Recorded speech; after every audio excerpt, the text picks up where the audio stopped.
Yes, guys, you know what time it is. It's your boy Jack here at the Irish Hotspur, bringing you the last preseason friendly of the season. It is going to be Tottenham taking on Roma. Antonio Conte versus Jose Mourinho. Dybala is in the starting lineup for Roma. But as you can see on the bottom of your screens, everybody, you can see the likes of, I believe we have Lloris starting in goal, Doherty at right wing back, Romero at right side at center back, Dyer as the central center back. I do believe we also have Sanchez starting yet again at left sided center back, which is going to be a bit of a worry. Perisic, thank God, is starting at left wing back. Basuma and Højbjerg starting in the midfield, which could be a key to what we might think the starting lineup against Southampton could be. Right wing back, like I said before, Doherty, and then Kulisevsky, Kane, and Son, the trio that we've been very used to. On the bench, we have Forster as well as Austin. We have Jed Spence, Emerson Royale, Davies Longley, as well as Sessegnon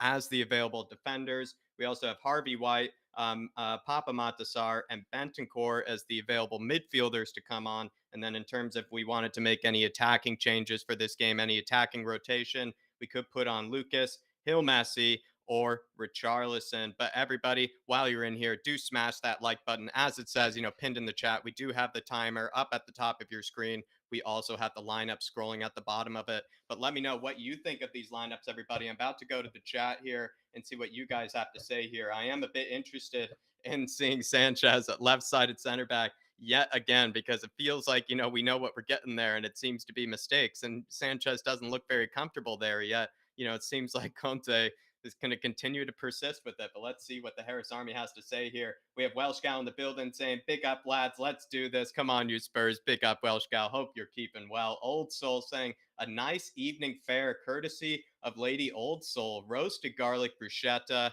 griddled halloumi, and lovely carrot ginger soup. Spurs playing and you lads on in the background. Come on, you Spurs." Old Soul, I think anybody would take your position in that house, right, man? Honestly, griddled halloumi as well. I would do anything for halloumi, Old Soul. I probably actually even maybe, make me take a few jabs at Harry Kane's hair tonight if I could actually get a bit of that halloumi, even to upset Dave. I love halloumi that much. Easily my favorite dish, my man.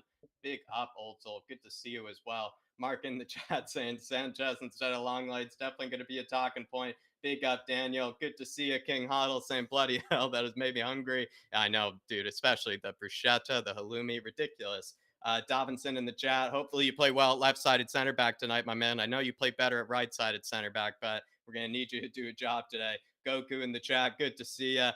We also have Amir Sardar. Good to see you. And he's at the game, I believe, if I'm not mistaken. Amir, absolute legend to be tuning in because I know you're out there to see, our boys in white against Roma. Absolute legend. Hopefully you're keeping well. Come on, you Spurs, he says. Big up Daniel W. Davies. Good to see you.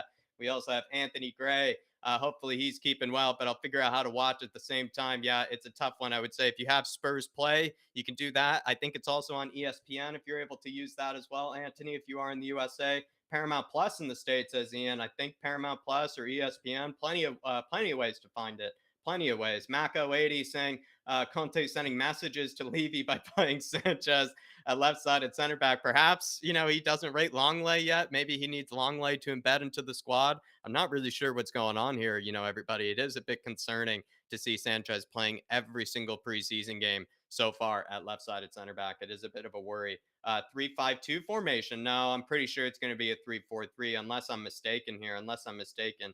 Sprinkled with olive oil, of course, Old Soul, of course. And then Mark saying wanted Longley and Spence to start. I wanted Spence to get at least 70 minutes, Mark. You're absolutely right.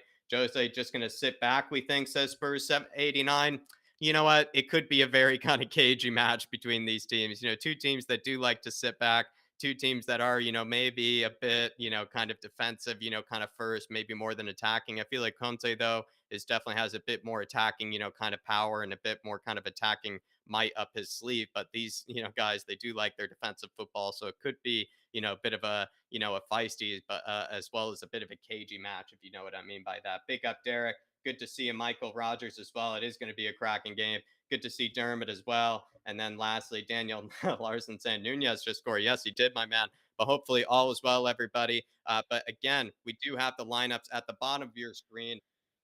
And we also have David Harris in the background, everybody, that I'm about to bring on. Everybody, just give me a moment here. Just give me a moment. But some of the questions that I did have written down for people in the chat is this the starting lineup for Southampton? Because I feel like maybe there's some players that you could say might not really be, starting players for the Southampton game. Is Doherty going to start? Do you really think Sanchez is going to start at, left-sided center back for the first game? I certainly hope not. But as well, we have to think about maybe the fact that there are some players like Basuma and Hoiberg, in this one who could be potential starters in this game. But like I said, everybody, trying to bring David in here, kind of doing the whole show on my own, everybody. So it is going to be just take a little bit longer than it usually does. But don't you worry, I'm about to get him in here. But again, everybody, let me know what you think of that. We are about to have the game coming up in just a moment's time.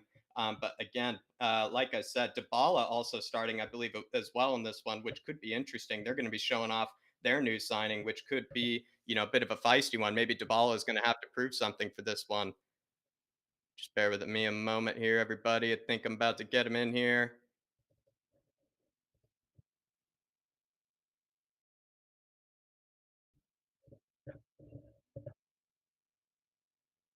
I see your camera, Dave. I think you're fine. I just haven't put you in yet. Sorry. Just bear with me.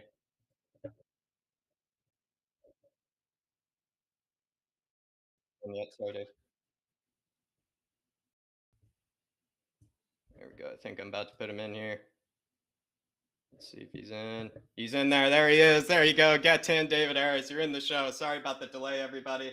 Just kind of took me a bit running the whole show on my own. But Dave, sorry, everything you were saying in the background, fire away, my man. Yeah, look, starting lineup. First of all, Jack, get the margaritas ready. Sanchez is in there at left centre back. I watched him inside the first 14 minutes, being given a run around by a 5-foot midget, Rabbi Matundo, who's barely played over the last 2 years. So God give me strength for that. And then you look at the rest of the lineup, Jack. Matt Doherty in for Emerson, which is very, very interesting. I actually think that's probably in looking at maybe Doherty starting against Southampton, if I'm being honest. Lloris, of course, takes his place. Dyer and Romero, look, hopefully they can have good games and give us a bit of confidence going into the season. And then the midfield, Jack, I find very, very interesting. Perisic starting at left wing back. I'm buzzing to see this guy. Yes. I did watch back the Rangers game. Fortunately, I couldn't be here for the watch along, and I actually think he made a very good impact, Jack. When he came on, you could see what he's going to bring to this Tottenham team. Yeah, definitely. Oh, 100%. It's 100%, lad. You can see the difference straight away. And for me, I'm very excited to see what he can bring.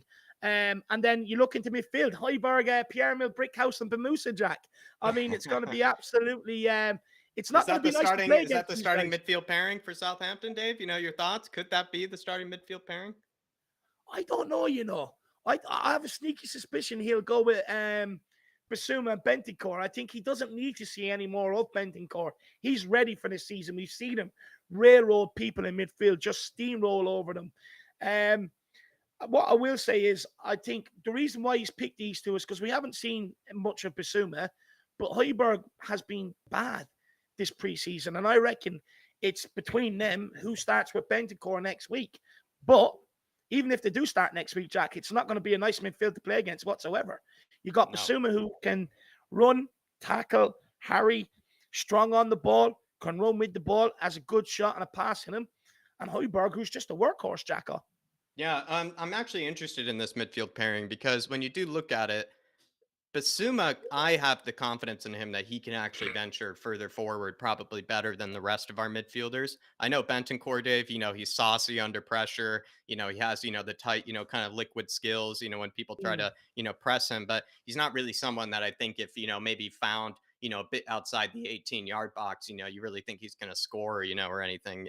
Whereas Basuma, I feel like Basuma, I have full confidence in him to be able to, unleash one from distance, perhaps, catch the keeper off guard. He's had a few bangers already, in his career. I think he probably has a better long shot than the rest of our midfield. And that's maybe not saying much, but, still the case. And then he also, I feel like Dave has probably kind of, more of a creative kind of midfielder kind of mindset, when maybe venturing a bit further forward. I know he plays deeper. I know he's, like a huge ball winner and he's very aggressive and loves to drop deep, but I feel like he'd be probably more likely to pick out maybe a dink kind of through pass or, be able to, pick out a bit of a, find a bit of invention, find a bit of creativity more than the rest of our midfielders if they were caught, further forward, because we sometimes find Højbjerg, Dave, when he does everything right, in the Mm. midfield, but the moment Højbjerg gets into that final third, that in the box, sort of moment when he just needs to get the final pass right, the final finish, he falls apart. I think Bentancur kind of does too,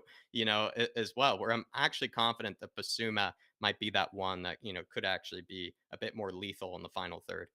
Well, it will be interesting to show if we can play that and if we do have that ball playing midfielder in there, because what we can't afford to do is go back to what we were like when we had Harry Winks and Højbjerg. And it's no Mm, disrespect on Højbjerg whatsoever, but we can't go back to giving the ball into midfield to give it back to the centre backs to pump it long. When Bentancur came in here, he completely changed the game. We could get on the ball, we could knock it from side to side, he can get on it, he can turn. Remember that wonderful moment against West Ham, Jack? Two players career into him on the edge of our own box, and he just pivots between the two of them and he's gone again. So it'll be very interesting to see if we can still play out from the back with these two in midfield, and that's what right. I'd more so be looking for from that midfield pairing today. Very interested to see how they get on, Jack. I'm excited. The Yeah. Musa, let's go, brother. I just hope Højbjerg is the one that's dropping a bit deeper. I'd be a bit confused if it's, kind of Basuma, being the one that's always sitting deeper, picking up the ball. I mean, at the end of the Mm. day, he'd be better than Harry Winks, because Harry Winks was the one that used to make, Højbjerg venture forward, which I always thought was a bit unfair to Højbjerg, because that's like, look at the one who's going to win the ball. Why would you want, him being, the one that's, making all the forward runs? Where, with Basuma, I still have confidence in him to win the ball if he is going to be that deeper lying midfielder. But Dark Sun G with the super chat here, Dave saying, I love the bench. Once again, shows that we have a great window. Let me read out that bench for you, everybody. We do have Fraser Forster in goals. We have Austin as well as the two keepers if we needed to rotate. Jed Spence, Emerson Royale, Ben Davies, Longley, as well as Sessegnon as the defenders that we could rotate. We also have Harvey White, Papa Matasar, Bentancur as the midfielders if we needed to put them in, Lucas, Mm. Hill Messi, and Richarlison as the forwards to rotate in for Kane, Son, and Kulusevski, especially the forward, kind of options, Dave. The fact that Lucas or, kind of Hill, I don't know, they're not like, the first names that you would put on, or anything. Now you just see that big glaring name of Richarlison. It's beautiful to see. No, it's great to see the names on the bench, Jack, and it's about time if we're being brutally honest with ourselves. We couldn't keep going with looking at the bench and having Bergwijn, who didn't want to be here, who, by the way, was moaning again today. And I'm sitting there looking at his comments, and he's talking about, oh, well, I trained this and I took my chances in games and I still didn't get selected. And he spoke to me, when I was leaving. Horseshit. Absolute bollocks. Look, he's forgetting he had a chance under Jose Mourinho for a season and a half. What did he do? Nothing. So there's no point in coming out Yeah. and crying over a period of 6 months, 7 months when you had a whole year and a half before that. Some of these guys need to look at themselves. But when you look at the bench, Richarlison, Bentancur to come off it, Skip, unfortunate, injured out today, you Yeah. know, Langley to come off, which, by the way, I'm pissed off he's not starting over Sanchez. Not, look, yeah, I am actually pissed off. Now, I think maybe I you're come welcome across to, a Dave. bit Yeah, strong. we've seen Sanchez play this whole preseason. We know what we're getting, with him at, left-sided center back. I even said the same thing with Emerson, Dave, as much as it pained me to say. I feel like, we know what we're getting with Emerson, at right wing back, if you ask me. So Hmm. you want to see something different, you want to see something that, could surprise you, something that just, is just different, because we've gotten used to seeing Sanchez being put out at left-sided center back, this preseason. I think we've gotten used to Sessegnon at left wing back. We've gotten used to Emerson at right wing back. It'd be nice to see, something else. You're well No, warranted to look, say that. with Doherty, I think the reason why he's being thrown in there is because we will be looking at someone a bit more attacking against Southampton. And I think that's why he's thrown in there to see if he's ready, because he is off the back of a Mm, long-term injury. I do think that starting lineup will be an indication more or less of what starts against Southampton. And I'd be surprised to see if he doesn't change it a lot of it at half time. To keep these guys fresh and preserved, so that if the Roma players do get tired, which they will, because we know Jose Mourinho's training regime from United and Tottenham, how many players have ballooned up, the likes of Romelu Lukaku. Look at the size he was under Jose compared to mm, what he was under Conte, compared to what he was back at Tuchel. Look at Kane under Nuno and Jose compared to what he is now. Because Jose Mourinho, after your training pitch work, it's optional if you want to go to gym. It's up to you to look after your career. He's not going to fire you. So I do think we'll see a lot of rotation at half time. Yeah. But because Dave, just I quickly, have a some people feeling, are yeah. asking, just quickly, some I have Daniel's Larson super just chat here, just regular chat saying I'm on the pina colada today, so Sanchez needs to behave. The pina colada is supposed to calm you down, there, Daniel. It seems like it's only going to get further, kind of angered. So I would say maybe pick a different drink. Then I've told Dave, to pick the margaritas today. Maybe that might calm him down. And I think Tequila 316 just asked you, Dave, if you have, any of the drinks ready just in case, because Sanchez is starting at left sided center back. And I think a lot of people, Dave, they are just worried a bit for your health, today. So I would say, Dave, just take it easy. Last preseason game, the season's going to start next week. Hopefully we don't see Sanchez, there the following week.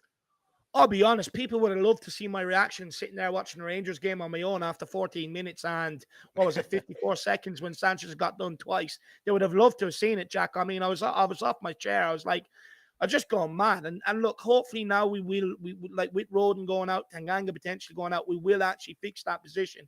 And look, you can use the excuse he's playing over left side of centre back all you want. Reason why he's playing there is because he's shite at right centre back and he's shite at centre back, and that's why he's having to be played out of position, because you're not going to drop Dyer or Davies for this guy. But it's Mm. inevitable when we get injuries, this guy will step in. Look, I hope he proves me wrong. I hope he has a good game because I want to have faith in this in that back line going into the season. We got Southampton at home, have to beat them to get off to a good start. And the reason why you have to get off to a good start is to give you belief going into Chelsea away. Get that hoodoo off your back and go and have a complete different season compared to what we've had over the last couple. And so for me, I want him to have a good game. I hope I'm not sitting here venting and raging about him. But I'll know straight away if his first touch is good, because usually his first touch is crap. It's usually 10 yards behind him, or else the ball goes under his foot. And that can't happen. I want to see a good Tottenham performance today. I'm ready for this season. I'm pumped, as you can tell. Mm. What's the Roma lineup like, King Hoddle? From what I could tell, is that I think I can read it aloud to you, actually. Zaniolo, Abraham, and Dybala all start up top. So it'll be a good test of that back line. I agree. That's actually pretty much, I think, the main thing that you need to see. For the most part, I think they had regular defenders like Abanya, as I saw, perhaps a Cristante. I'm not sure if I saw Pellegrini involved in this one. That is a main player for them as well. But like you said, Dave, Zaniolo, Dybala, and Abraham, definitely, formidable front three that they're going with against us. Does this also show, like, does that put fire or, does that put water on the, the Zaniolo rumors for you, with him maybe being, starting in this one? Because often, I feel like with players expected to make a move, usually maybe they might not start in a game like this, if you ask me, but I could be reading too much into things. A big up, by the way, as well. A few people in the chat. They're over here from We Are Tottenham TV, so big yourselves up. Sorry. Back to the question, Here, I'll Jack. comment again. Yeah, I'll just continue here with the likes of Zaniolo, actually starting in this game. And we want to think, Dave, that a lot of these players playing in this game are going to be, players that should be included a lot or likely going to be included a lot in the season. It'd be a bit silly, at least if you ask me, to Hmm. play a player in this game that has no chance of, playing or wearing the shirt, in the next month or two. So with Zaniolo starting for Jose, is this Jose just being Jose? Is this, putting, a bit of water on these, these rumors, what do you think? Because it feels like to me, if I wanted to read a lot into it, I'd like to think that perhaps Zaniolo isn't coming to Spurs with them starting in this game. I'll be honest, Jack. I think partly it's a lot down to Jose being arrogant, kind of trying to send a statement out there saying, oh, he's not going anywhere. But Paratici ain't out there for no reason. Look, I know I was messing around earlier and I said, he's as popular as Conte, which he probably is, being honest. And he's probably out there for good PR. But I wouldn't be surprised if he's not out there speaking to Rome as well, trying to get a Zaniolo deal done. Look, this is a guy we've been linked with and tracked for some time now. We were put off by his two ACL injuries, and we're waiting for them to get better. And now we've been linked heavily. You look at Newcastle put in a bid for Madison today, 40 million, I think, rejected. And I think they're going to hold out for about 60, 65 million. Are we going to spend that on Madison when, for me, our centre backs are more of an issue? I don't think so. I think we can get Zaniolo for about 35, 40 million. Mm. What I will say, though, is in Madison's favour is his specialised calm rather than Zaniolo. But for me, look, I still think there's potential for the Zaniolo deal to happen. I believe it's just Jose, typical arrogance of the man. I admire that in a way too, though. Oh, you got to, dude. That's why I probably gave him a bit too much credit when you asked me that question earlier on the pre-match build-up there. A lot of people do think that this is a very strong front three, which they are right. I am just gonna. We have 5 minutes until kickoff. Everybody, just making sure the game hasn't already started. I am, already seeing, Spurs. They're getting us hyped up, Dave. And Spurs play. Showing kind of, the goals we've already scored. Harry Kane and Son for me have been probably lethal in every single way. They've actually looked kind of leaps and bounds above, even our own players of Mm, Kulusevski, Richarlison, Hoiberg, even. I feel like some of our better players this season, they've had, a heavy touch from time to time. They've given the ball away maybe when they normally wouldn't have. Feels like Kane and Son are just, leaving off at the same pace that they basically ended the season with. I haven't even seen a Son or Kane maybe have a poor finish or mm. maybe even play a poor pass. I feel like they're just looking absolutely ready for the season. If the season started today, I feel like they'd be completely ready for it. I don't think they need another week at all, if you ask me.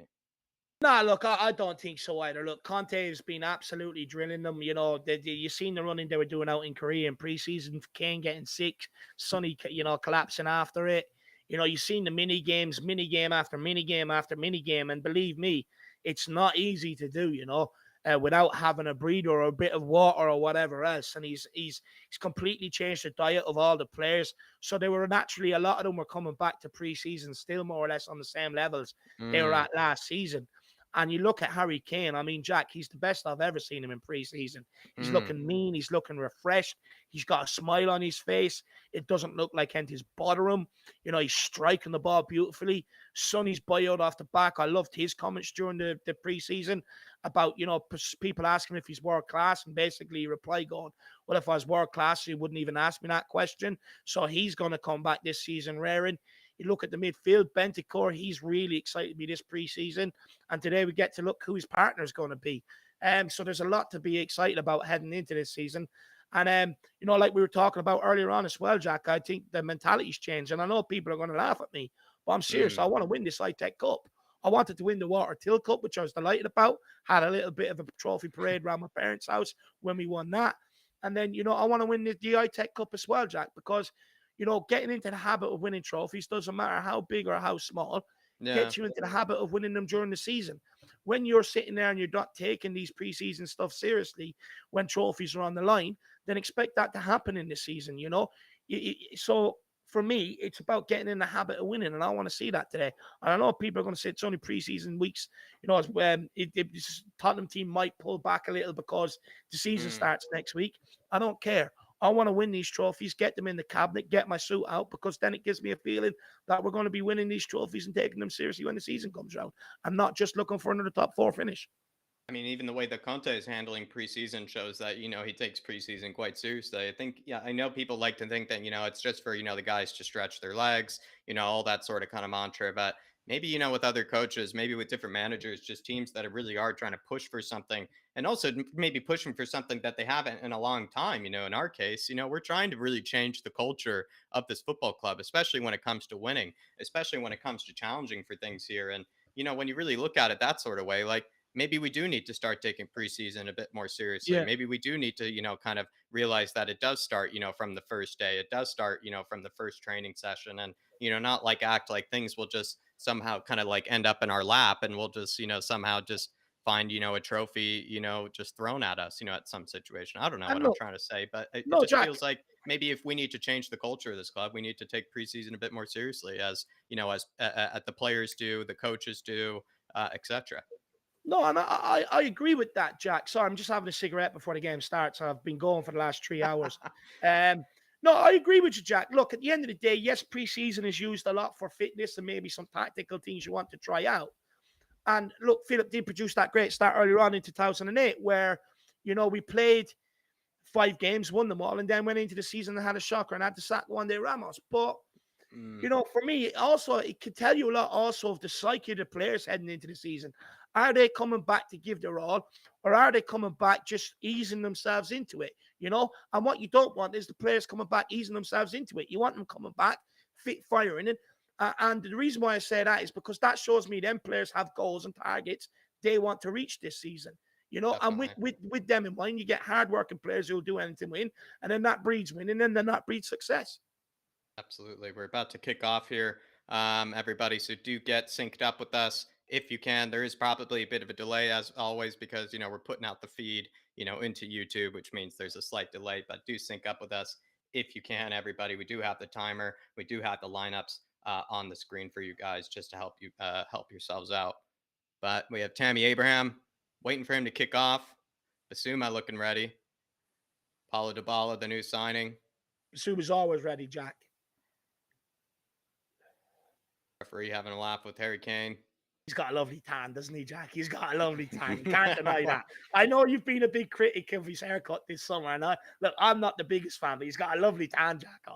No, he probably used sunscreen, a bit better than, Kulusevski did. I think that's what happened there, Dave. He just, took care of the skin, cells a bit better than the others. But everybody, we have kicked off.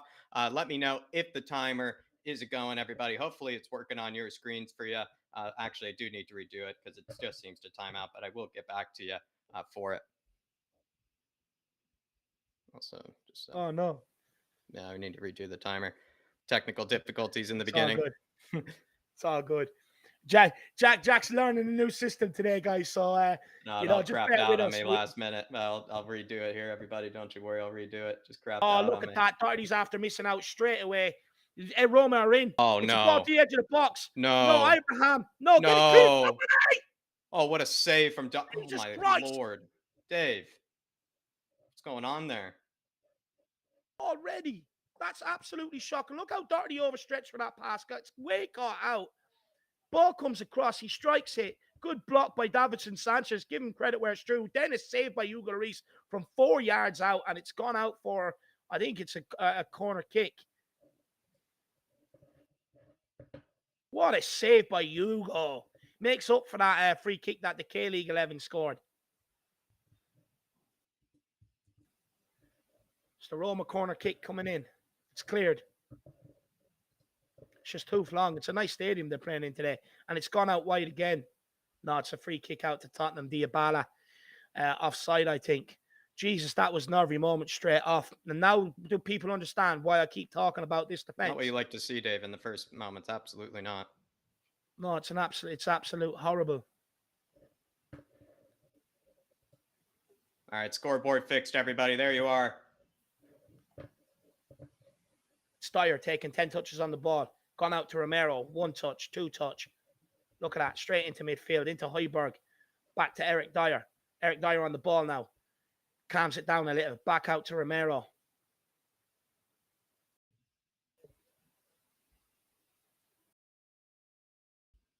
The long ball. And it's gone out for a Tottenham throw-in. Perisic winning that, picking up that ball to take the throw-in after winning it. Jack, I think I'll play my link, lad, because it's mad freeze framey. Here, maybe try just refreshing it for yourself. Maybe just refresh the thing because that's what happened to me. Because it's not using too much. Yeah, that's grand. And it's a Roma. It's not too. It's not too choppy. At least it's telling me it's not. Yeah, no, it's grand. Roma on the ball here. Chris Smalling. A good pass into the forward areas. Roma on the attack here. Not sitting back like I thought they'd do. Coming into our midfield. Playing, I think it's Mancini there. It looks like we're sitting off, just happy to let them have the ball for the first few minutes. Interesting. Two defensive teams, if you ask me, Dave. Going at it, it's going to be a cagey one.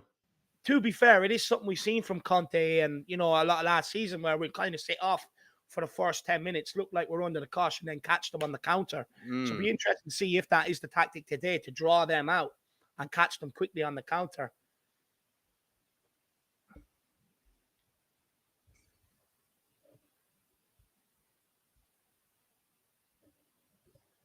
Patty Hinn getting synced up. Appreciate that, Patty. Absolute legend. Big up, Patty. Big up, Paddy, legend.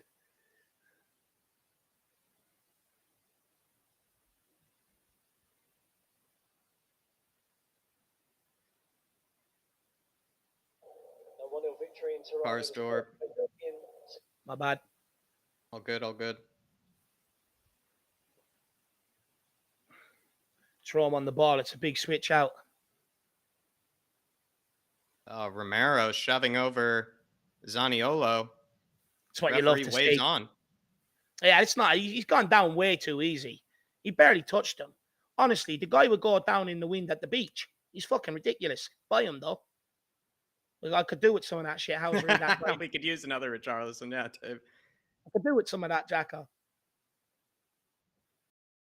Absolutely love that.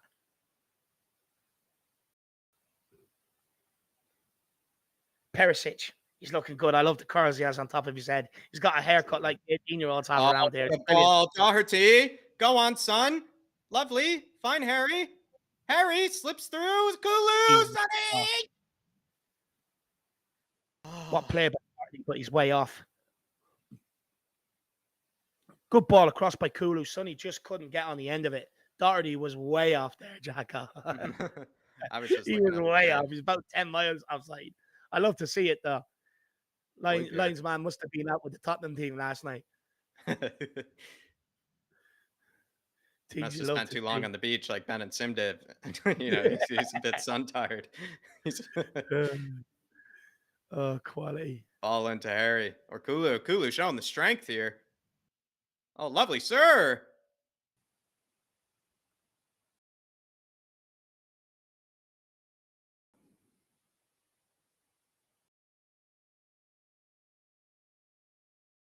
Some dive.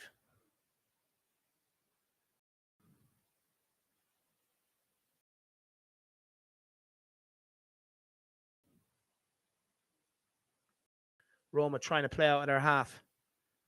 Well cut out by Davinson Sanchez. Started off okay, Davinson. Come on. He hasn't started off too bad at all.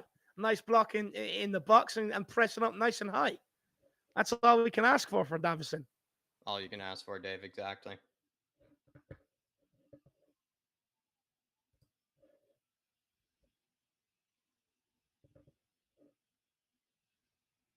Oh, well done, Højbjerg. That's it. Just roll into them. If you can't tackle them, roll into them.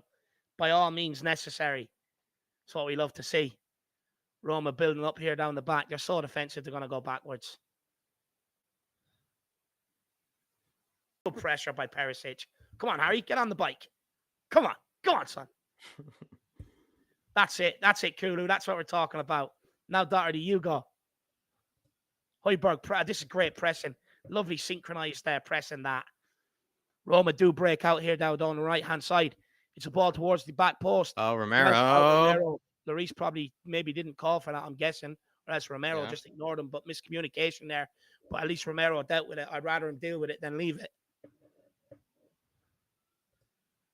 Roma building up another attack here. Very, very, we can't really get any good sustained. Into Dybala.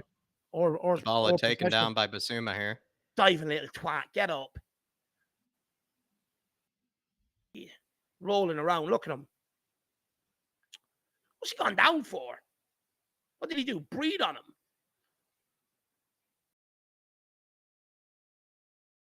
Really irritating that. Kane is even saying something to the ref about it. Yeah, too right he should be. It's just saying, let the boys play, sir. Too right you should be saying something about it, lad.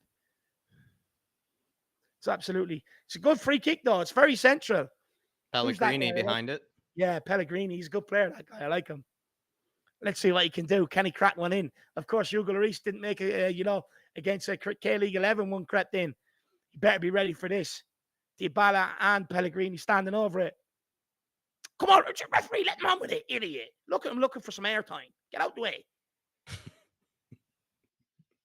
Pellegrini, it's up over the wall. And it's also over the bar. Good souvenir there for the Spurs fans behind. Not even nice enough for it to be a souvenir, actually, Dave. He could have been a bit more considerate if he's going to hit it, like that. It's come off the advertise hordes. It didn't even get into the crowd. Disappointing. Sanchez. Perisic. Back to Sanchez. Lloris. Gone all the way back to Hugo. Good first pass by Lloris there.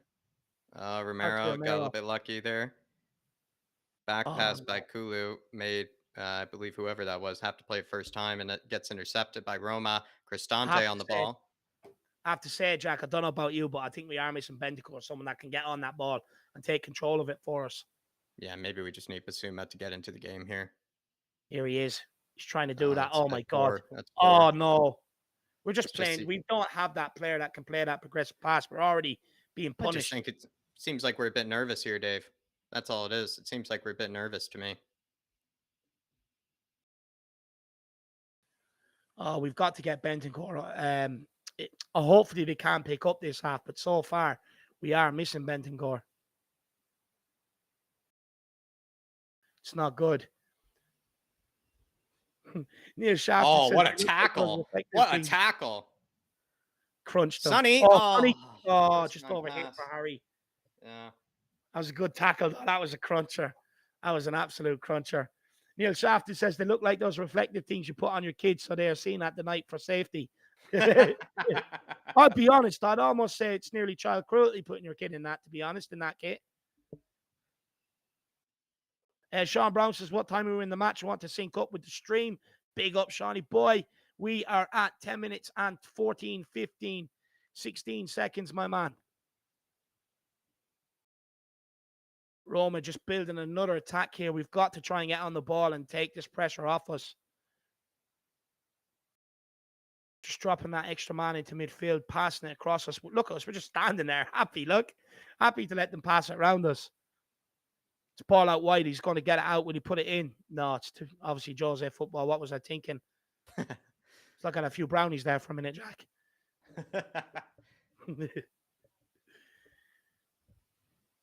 They're so boring on the ball. It's preseason. Chuck it in the box and give us it back. Basuma coming out I to think try that's and deal maybe with what Jose's thinking, though, Dave, is that he knows we're also a bit of a counter-attacking team. So it's kind of just two teams, knowing that you play that wrong pass, and you can hurt them. Look at that Poundland Lukaku out there, Tommy Abraham, idiot. Nowhere near the ball, trying to square up alongside Romero. He hasn't a chance. Romero will send him back to Chelsea. Wolf Mauer said felt a hand on him, and he went to the ground convulsing. What is that, Sanchez? My son's gone in behind, and he plays it to his feet. This is where Lovely football Emily, by get me my Abraham and margaritas. Zaniolo. I need the margaritas now. He's starting. He can't help it. Zaniolo gets them a corner. Spurs under a ton of pressure. A ton of pressure. It's not good. We need to get on that ball and start dictating this game. It's a hard watch when you're just watching your team chase the ball around. It really is. Jude wants to know who that tackle was by, Jacko. I didn't see, actually. That it was a beautiful tackle, though. I think it was Doherty. Could have been. Yeah, it was someone who I didn't normally expect. That's why I didn't, shout it out right away. Roma with the corner kick. Can we get rid of it? Big up the Not to bottom win dude. the first The bottom header. dude joining in the chat. Good to see you. Big up the bottom dude, my man. Chris Smalling winning the header. Like, we got to win these set pieces. Let's win these next 10 minutes, Dave. We've got to. Lloris plays it short. Into Højbjerg. Højbjerg looking to get turned. Just our midfielders seem so timid today. Our midfielders, both Basuma and Højbjerg, seem so timid. But none of the front line are even making a movement looking for it either. It's so annoying. Very static so far. Romero, there we are. That's how you do it. Into Harry. Oh, Harry like a missile. Look at that. Back to Hugo. Out to Davinson. Get this pass right. Get your head up. Good pass forward. Into Sonny. That's a free. Do you want to give him a saddle? Jesus Christ. And he whispers in his ear. They're out here to wind us up. I can feel it. They're already winding me up. They're winding Conte up. He's already up on the sidelines, Dave. Good. Can't be sitting. He's already instructing. He's already telling the players. Oh, dear Lord. Who hit that? Romero. He's chasing around like a lunatic. They're that scared of him. They kick it out. They've seen him. A lot of these guys know him from the Serie A as well, Dave. They're not even new to him. They very much remember Mr. Romero. And then they just boot it out. Oh, that's hilarious. They are absolutely petrified of him. Give it to him again. Just run left-footed to Romero here. Hopefully he finds something. Good ball into Kulu. Oh, lovely bit of intricate pass, and Højbjerg forgets the ball. Does a step over and forgets the ball. Oh, he needs to wake up. Just pass it around Basuma. It's a ball into the Poundland Lukaku, and well dealt with by Davinson Sanchez. He is a Poundland Lukaku lad. That's why he's in Roma and not at Chelsea. Oh, our passing has been absolutely awful. You're dead right, JRD. Everyone, there's only 73 likes. It'd be absolutely awesome if you could smash that like for us, and maybe that subscribe button as well. Big push for 8K is on, and feel free at any time to get your super chats in and help support everything that we are trying to achieve over here at the Irish Hotspur. But keep getting your comments in. Roma with a long ball. No, it's not a long ball. Well cut out. Just fucking pissed off. 15 minutes in already. Bobby Spurs saying I'd rather sign Pellegrini than Zaniolo. Hmm.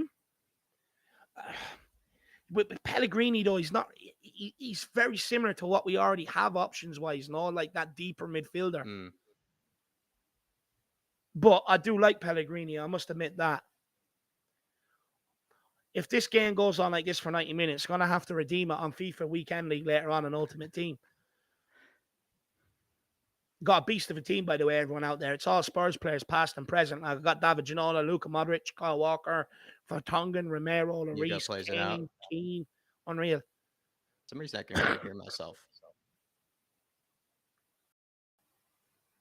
Into Romero. Come on, Romero. Let's speed it up here a little. Into Moon Boots. Moon Boots quickens it up out to Davinson Sanchez. Davinson Sanchez down the left-hand side here into Perisic. Perisic comes back all the way to Dyer. Roma are just blocking up that middle.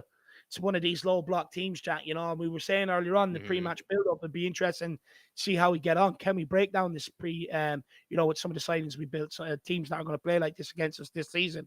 And so far, we've barely got a touch, but in possession, we've been crap. Sonny on the ball. I mean, everybody's been poor on the ball, to be fair. Sanchez. Gone out wide to Perisic. Back to Sanchez. Back to fucking Moon Boots. So you just put one in the box and ask a question at least. Just get them turning. Get them turning. It's where they don't want to go. Go on, Kulu. Kulu. Cuts in. He's winding up for one of them left footers. No, he's not. Plays it into Harry. Finds Sonny on the left wing. Oh, it's over the top. Pierre. Dink ball into Harry. Oh, and Doherty and Kane getting each other's way. Oh, Doherty, just move out the way. You're not a goal scorer. Just leave it to the king. What are you doing? It's a good run, though, by the two of them. Both on side. Oh, maybe Kane could have left that to Doherty, actually. He was better positioned. But still, move out the way of the king. Let the king do what he wants. Big up, Zoe. Good to see you in the chat. Oh, it's frustrating.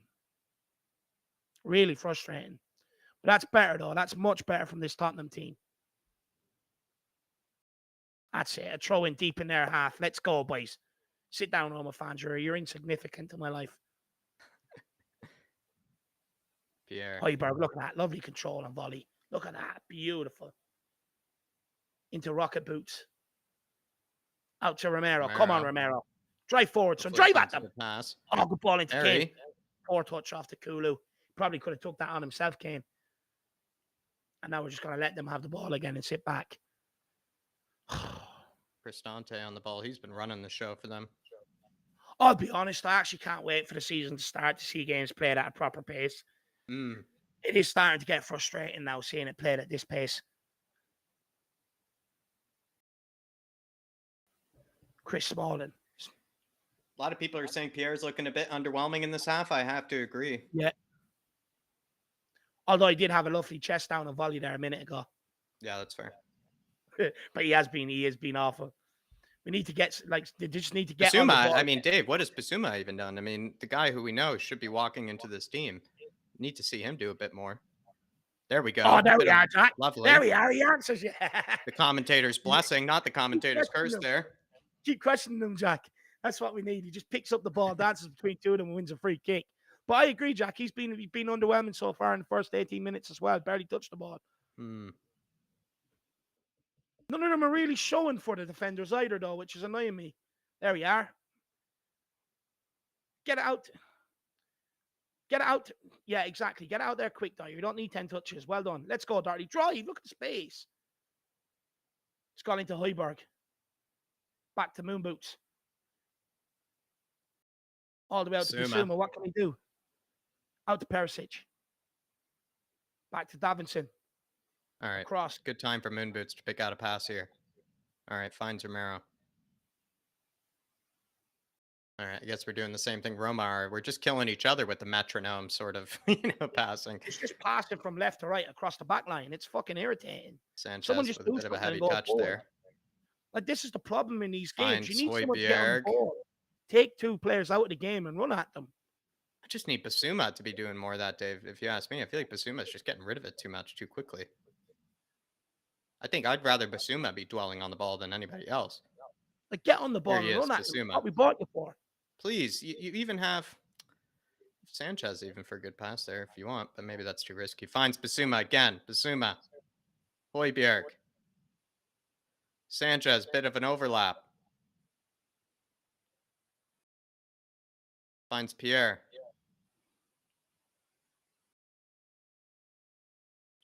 Sanchez on the ball. Come on, go forward.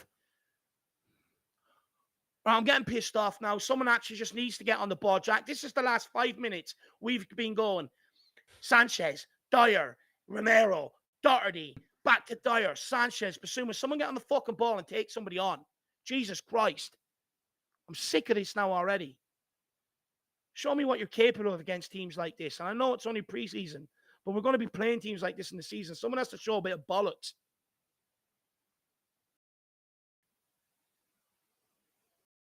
Just feels like there's just nobody open in the attacking line, Dave. It looks like it seems like to me they're saving themselves for the season, Jack. Look, I don't blame them in a way. No I one don't wants really. I'm looking at the midfielders, Dave, and I really am. I mean, sometimes I feel like their first touch is, maybe not the greatest, but I am not seeing a lot of. There There's a we are. great run though by There Sonny, we are. found by Harry Kane. No, Sir! penalty. Put the whistle to your mouth. Oh, how does he not blow it? Oh, ref! Oh, he's assaulted him. He's absolutely There's assaulted. no reason for Sonny to go down there, ref, if he isn't assaulted there. I mean, that's even illegal in the UFC. That's illegal in the UFC. He's just clotheslined him. Paul Markey with the super chat saying, same as our play with exception of flashes against the Huns. Poor and unimpressive from Spurs, says Paul Markey. I agree. Look, so far it's been underwhelming. It's passing it from left to right across the back. No penetration going forward. And the thing is, we're using this game. We know Jaws is a defensive team. I mean, we're going to come up against them this season. Teams are going to do that to us time and time again. And if not more this season than what they did last season. And we have to learn to cope with it. You have to get someone on the ball that if you can't penetrate passes through them, run at them. Get someone to drop deeper. Get them on the ball, run at them. That's a beautiful ball. 30! Oh, he's off. Yeah, he's off. But it's crying out for it. I agree. It has been underwhelming, Paul Markey. Big up, Paul. Really appreciate the support, my man. Big up, Ellie. Ellie's in there as well. Big up, my dear. I hope you're keeping well. well. Oh, Raf. I mean, if they'd done that in the UFC, they'd call the fight off. They would. A lot of people are. Someone said, get Madison in.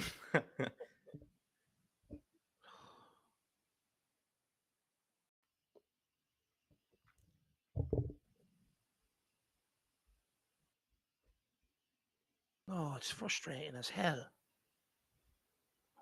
I need to calm down a little. I'm getting too annoyed, and it's only preseason. There we are. Bit of momentum. Keep going with that, Romero. And Doherty's 10 yards behind him like it's a training exercise. Fucking gun bomb outside him. He's supposed to be a wing back. Here we are, Romero. Look at him. He's still standing there. Move. Why is he, deep? He's like Emerson, we usually accuse of being deeper than Romero. Why is Romero? If there was a point of game started, he'd be sprinting over towards me right now. Move. Suma. Little touches in the middle with Sonny. Come on, let's get it going forward now. It's boring me. Well done. Let's go. There we are. Takes Kulu to run at them. I don't mind him losing that. At least he's fucking trying something. That's Harry it, Harry. Kane, showing the weight room. There you are. Well done. Good pressing, my boy. Class. By the way, Harry Kane endorses the Irish Hotspur. We got a bit of signed Irish Hotspur merchandise by Harry Kane. It's a lovely ball over the top. Oh, Perisic. That's a lovely header back. Oh, just over. Oh, what? Who knocked that down? Was that Perisic? That's beautiful. Perisic knocked that down to him. Ball in from Pierre. Little beautiful dink.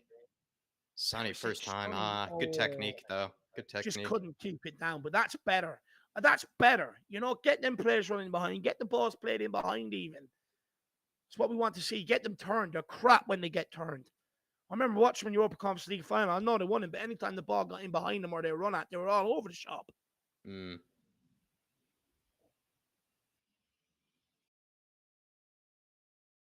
Taking a water break, taking a hydration break. For Um, what? it's really been all Roma, but has Roma even really gotten any good chances since that initial, really scary moment? What'd you say, Dave? No, apart from the first minute where they, had a few shots out of box. No, nothing, lad. Absolutely nothing.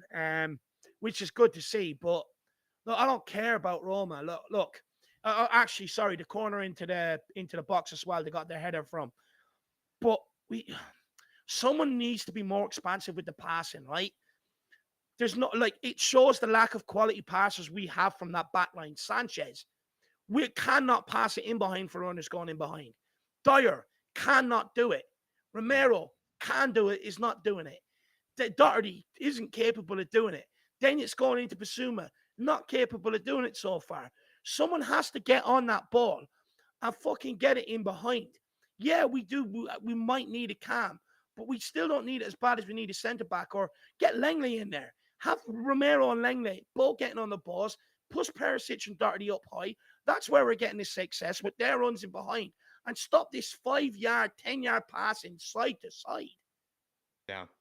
Ellie with a super chat saying, "We are crying out for a player who can spray passes and out of their foot in the ball and play killer passes as well." It's exactly kind of what we've been looking for, is just someone to take a bit of initiative, Ellie. Someone who wants to, find a bit of risk, who's willing to lose the ball, willing to make themselves, maybe look a bit worse, who knows, in the stats or whatever, Dave, just to maybe get the game going, because it feels like everybody's playing a bit too safe. Nobody wants to spray the passes. Nobody wants to make runs in behind. Nobody wants to take on their man. It just seems like everybody's just playing a bit too safe and a bit too pedestrian. And Ellie's just asking for somebody to come onto the ball and just take a bit of initiative and, kind of start spraying some passes and get the game going. And that's why I think Bentancur will start next week against Southampton, Jack, if I'm being Mm, honest, because you look at Højbjerg and Basuma, they're face on a bit Harry Winks-esque, and their only option is to give it back to them. They're not even on the half turn taking the football. Whereas mm, Bentancur, you look at it, he's always on the half turn, takes that football, gets turned, first thought is forward. Their first initial reaction when they're facing them is just give it back to them because they don't mm. want to turn to take the risk just in case they get the pocket picked. So for me, one of them just needs to learn to do basics. I mean, I was taught that when I was 3 years of age. Sorry, 3 months of age in the back garden by my owl lad. You know what I mean? That's not something you need a football coach to tell you. It's just common sense. So one of them do it. I get some of them maybe preserve themselves for the season. But that opening 20 minutes there, which I deserve more of a water break than they do, is exactly why Basuma and Højbjerg will not start as a midfield pairing against Southampton. Mm. You kind of Big up, almost Ellie. kind of, someone said this is an ideal match for Hill. You do kind of even think about it, like at halftime, you're kind of considering, like, you do want someone like Hill Messi to come on, because he would just try to take on his man and then just try to pick out a pass of some sort, like exactly what we're sort of looking for. Yeah, 100%. It's what we need. Like, I can't. It's been 27 minutes of them passing it around the back and us passing it Yeah, around the back. What I will lovely. say is it does remind me, thank God Jose Mourinho's not our manager anymore. Oh, where was Dyer? You say that, Oh but my Tammy God. Abraham, lovely Well tackle by done, Davinson Sanchez. Sanchez Where again. the fuck was Rocket Boots? What he got? How is he getting done like that? Look at him. He knows where the He doesn't ball's even going. know He's where it not even aware is. from running. He's not even aware from running off him. It's criminal. He made the He's run right in forward. front of his face, Dave. How could he not know? He Forward. watched him run The right in front of him, guy's Dave. running at him, Jack. The guy's running at him, and he just watches him run by him. He's supposed to be the last line of Dave, defense. Dave, Dave, You don't Dave, Dave. understand that. Dave, I think people, they've seen me probably enough, Dave. I have a bit of a lazy eye, at times. No, Oh, and it's a that's and oh, ladies and gentlemen, that's why we need a centre back in here. He's good in the air. Why I keep talking about it. That's a fucking Banyas. disaster. Another set piece. And I only mentioned it this morning. Another set piece. That's shocking. That's not even a good delivery. It's not even a good delivery. Two defensive mistakes, one after another. Again, we've been controlling, and two defensive mistakes cost us. Look at that. Who's gone up for that? There's Dyer. Oh, please, it was Dyer, I think.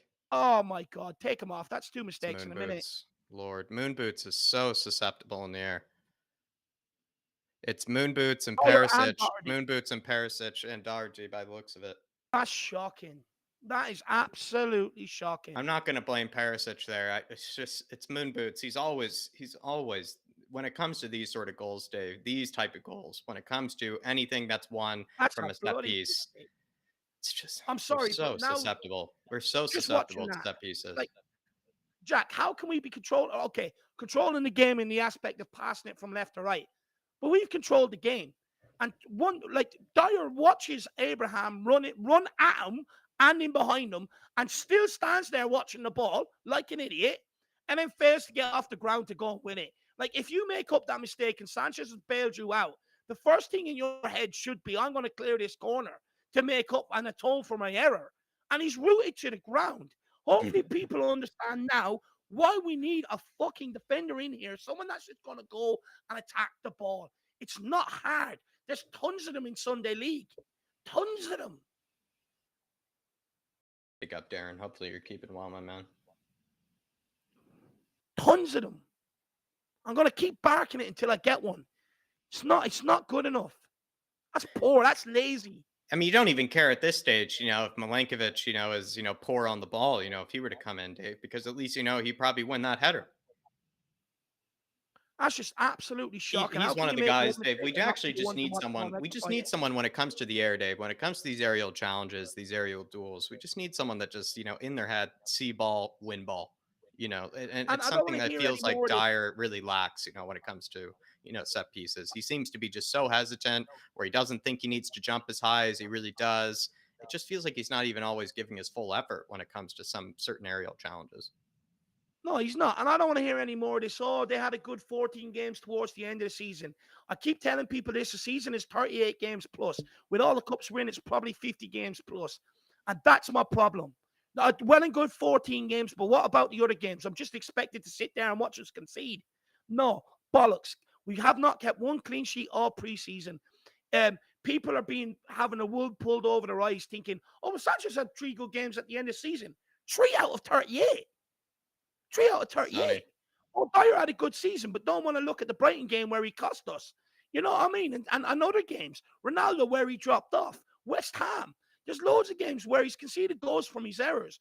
Cut this crap. They're not good enough. And get me in players that are at the level of helping me win trophies across that back line. Doherty finds Basuma. Doherty, or Kulusevski. Ball in. Ugh. Dybala So mediocre. finds Zaniolo. Zaniolo goes for a dangerous pass. That was a good run, actually. Perisic, though, intercepts. Let's go, Perisic. Lovely. Sonny with a beautiful turn. Finds Doherty. Wait, get Doherty. one in the box. William Kelly saying Dyer with a super chat. William Kelly saying Dyer again at fault. Jesus, we have to change this guy. Look, let's put an end to this. He's a leader. No, he's bilingual. Go and get a job with the police and be a translator, okay? Fine. Go and do that. Go and get a job with the army or just be a translator, a call center. Don't care. That's what bilinguals do, okay? A leader on the pitch does not allow 2 players to mark each other. A leader on the pitch, when he makes an error, he goes and clears that corner kick. A leader on the pitch stops our defense passing it from left to right for 15 minutes and says to someone, or actually takes the bollocks himself and gets that ball forward. End this Eric Dyer loving. I get it. He's been here 8 years. He's had one good season under Conte last season. One good season. But the errors are still there in his game. And they've got to come to an end. It's so average. Like, what's the point of improving the forward line, improving the midfield to sit there with an average defense? The great man, Sir Alex Ferguson, who I don't care if people don't like him. He spent 20 odd years at Manchester United. Look at the trophies he's won. And he knows what it takes to win trophies. And he says, defense wins you leagues. And it's true. We have Kane and Son. We've been looking at them to rely on us outscoring teams for the last 3-4 years now. It's about time we got that defense in. Look, I want to get it back to as good when it was Defense it was we can Rhodes, rely on, not an Walker, attack. Jan Vertonghen, and Toby Alderweireld. We have to be able to rely on the defense just as much as we do on the forward line. I agree, Dave. I think that's a key point there is that we've always been, since Toby and Jan, have left, we've always relied on the attack and have never relied on the, oh my Lord, Sanchez, he's again on ice skates. But Dave, we've continued to rely on the attack more than we've ever relied on the defense. Absolutely right. And the reason we can't rely on the defense is because we don't have players that are reliable enough or consistent enough. And even with Eric Dyer, Dave, I even said, to be nice to him the other day, as well. Thank you, sir. But it feels like, Dyer, he needs to have two exceptional center backs alongside him Yeah, in order to look good. But that's maybe just in order to look good, where it really does show that when he does have maybe someone like Sanchez alongside him, his true colors do show. And that's where maybe you could blame it on Sanchez. But I think you have to also look at Dyer as well, because Sanchez has looked yes, better than nobody's Dyer asking this for game. it. Sanchez has looked better than Dyer this game, if you ask me. And then I don't know. What does that even tell you then, Dave? Like, it feels like, Dyer more or less is They're just both as showing his bad as true each other. colors a lot of game. They're both as bad as each other, Jack. That's the problem. And that's why I want to put an end to this averageness at the back. I just want to put an end to it. It hurts. Like, again, we're looking at Kane, Son, Kulusevski to score 2-3 goals now. They can't keep repeating that every single game. Sometimes you're going to have to rely on a tight scoreline, 0-0 and nick the game. But that's where you need your defense to hold their nerve and fucking put their hand down the trousers and find their bollocks, and hold it. We can't do that. Anything to say to William Kelly, Dave? He did throw in the super chat as well, and he agrees with you, of course. Everything By I saying, said there is off William Kelly's super chat. I know, but I know. He Just got me going. if He you want to fired me make up. William Kelly, maybe cheer him up with something, Dave. I don't know. Just William Kelly. Hopefully, Luke is keeping well. Hopefully, you're allowing him, have a bit of the catch up and a bit of the brown sauce this summer. Let him loose. Give him an ice cream or two, because it just feels like Moon Boots is the last person that you give an ice cream to this summer. William Kelly, big yourself up, brother. Not impressed with Doherty either. Just sitting there on the right hand side doing jack all. Guy needs to get on his bike and start moving forward. Decent strike from Perisic, though, Dave. Huh? Decent strike from Perisic and from Perisic there. At least Perisic is trying to do something going forward. Doherty, he just won't get on the ball and beat his man and put something into the box. It's always the safe pass backwards, safe pass inside. 1-0 down. Now is the time to start taking these risks. Start opening your body. Get at your man. Put balls into the box. Ask questions. Because what we've been doing for the first 36 minutes, which is passing it from one side to the other and then again back inside, clearly hasn't been working. Zoe saying she's not too convinced about the Basuma Hoiberg, No. kind of partnership so far. I'm not either, Jack. It's clear to see we need Bentancur. It's clear to see. Look, like I said earlier on, it's back to the old adage and what Harry Winks failed to do is getting the ball on the half turn. They're always running towards the centre backs, taking the ball off and popping it back 5 yards away. Oh, Harry! Come on! Come on! Beautiful! No, Beautiful! please. That's the man No, I can rely please. on. No, please. No, it's offside. No way, he's off. Oh, Doherty. Who was that? Kulu? I think that was Kulu. Wow, he actually might have been off. That was a good catch by the referee, I'll be honest. It's actually a good catch, Dave. Shows you don't even need VAR. Oh, my king. Another disallowed goal. They really are trying their best to keep him down, aren't they? 2 disallowed goals this preseason. Harry Kane, beautiful turn. Gets dispossessed, though, by Tammy. Or foul awarded by the referee. William Kelly also saying, Luke's been asleep beside me, Jack. It's 5 a.m. in the morning here. William, I would say, hopefully you don't wake him up, with my celebration from that offside goal. But hopefully we do equalize before the end of the half, because I don't want Luke or yourself starting off the morning the wrong way, my man. You want to be starting off with the Spurs win, or at least, Jose not being happy. Because if Jose's ending this day a happy man, I don't think we're going to be happy. But Basuma, Dave, look at that tackle there that he won. Sir!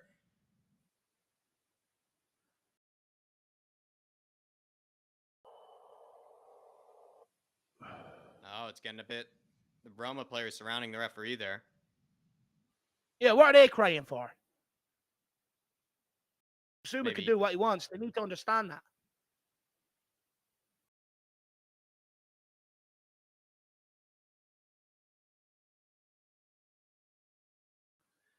Oh, this is so frustrating. So frustrating. Big up William though. It's good to see you, my man. Beautiful one too. By that's a penalty.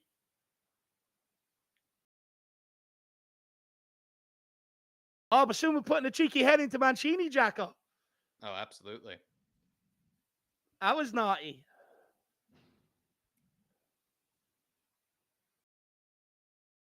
Should have given us a penalty though.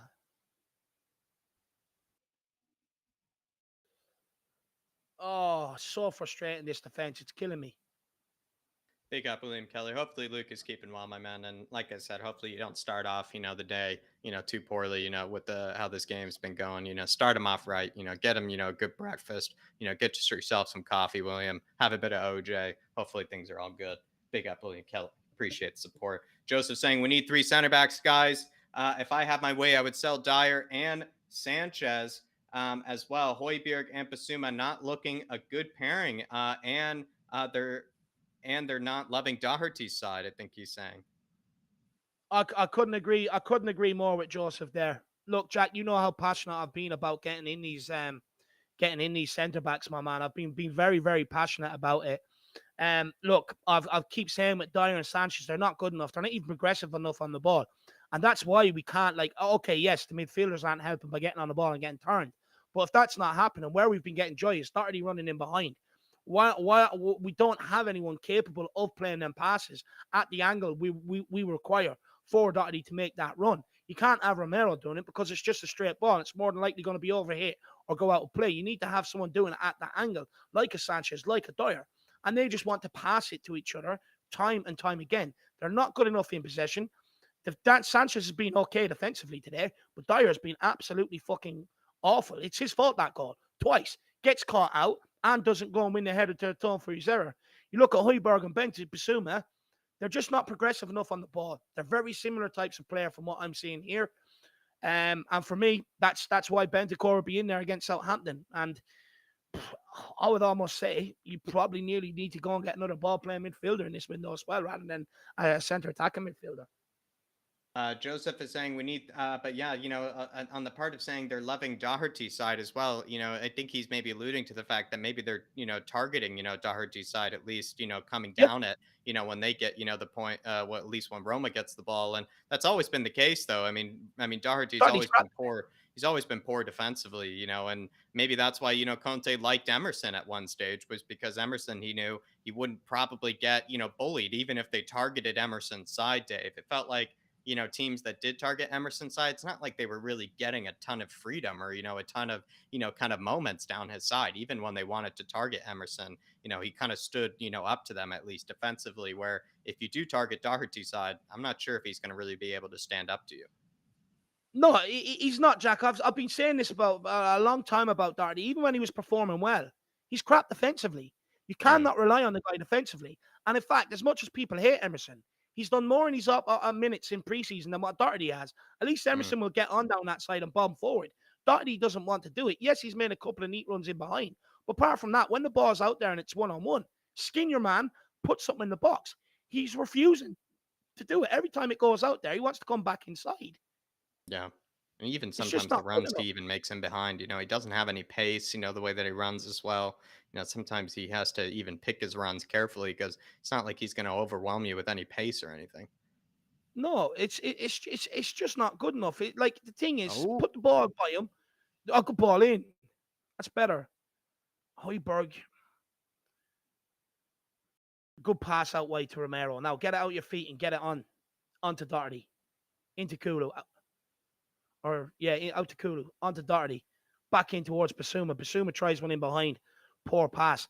And look, I get this calm argument, right?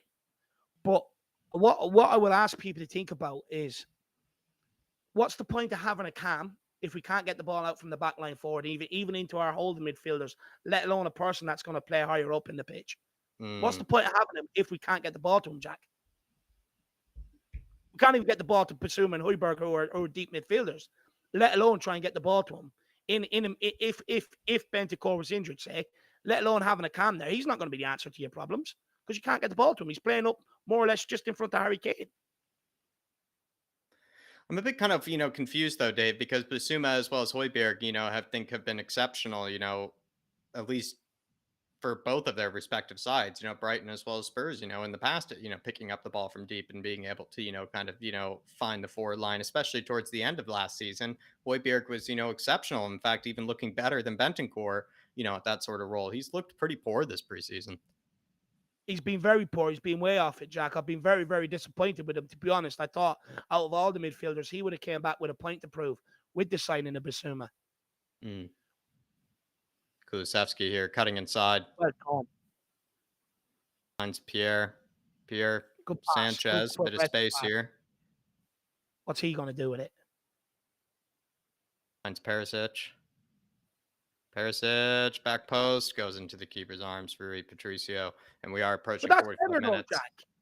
Like, that's what you want your wing back to be doing. Get the ball on the outside and get the ball in the box. Yes, it could be better, but at least he's fucking doing it. Why is Doherty not doing it?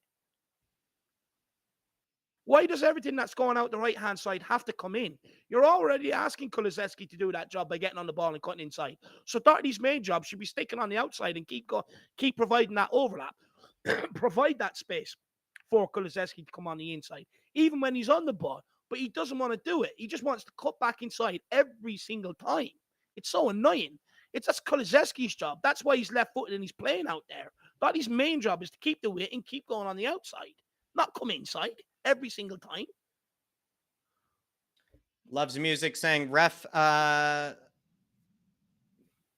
defense. Would Dyer and Sanchez be signed by Pep or Klopp? Oh, referring to the defense. Would Dyer and Sanchez be signed by Pep or Klopp?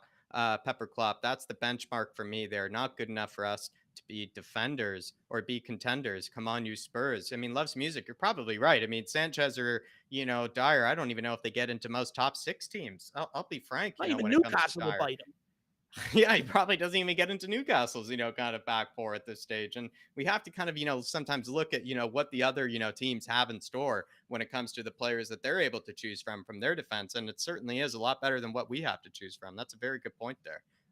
Loves It's music. so And much as better. well, Even when their it comes backup to players are better Sanchez than and them. Dyer, these guys are veterans of the Premier League as well. Like, it's not like they're new boys to the Premier League. They've been here forever. And I feel like we know what we're going to get with them, at this point in time. I'm not sure how much more of a improvement, we're going to be able to see from these guys. Perhaps we're writing them off too soon here, but it just seems like, they are going to reach their ceiling. Even with Conte, they're going to reach their ceiling, and it's not going to be as high as we'd like. They've reached their ceiling. Their ceiling was last season. That's what their ceiling was, and that's why I kept on saying I'm not sure they'll be able to come back with that again this season. And so far, I know it's only preseason, but what's going to be their excuse when it's happening during the season? It's got to change. Like, you look at even Man City's and Liverpool's backups; they're better than what with them than Dyer and Sanchez. These guys are poundland defenders. Yes, their heart is in the right place and stuff like that. Commendable, but you're just not good enough. They're just not good enough. That's halftime, everybody. That's halftime. But like, look, love music. I think he makes a great point there. Look, it's hard to ask us to get a Virgil van Dijk, to get a Ruben Diaz, but at least go and get someone that's an upgrade on Dyer and Sanchez. It's look, I don't want to keep getting on their back because everything at Tottenham right now is very, very positive. It's very, very positive. But it's the inconsistencies of these guys. Yes, they can come in and have a great game, but can you back it up?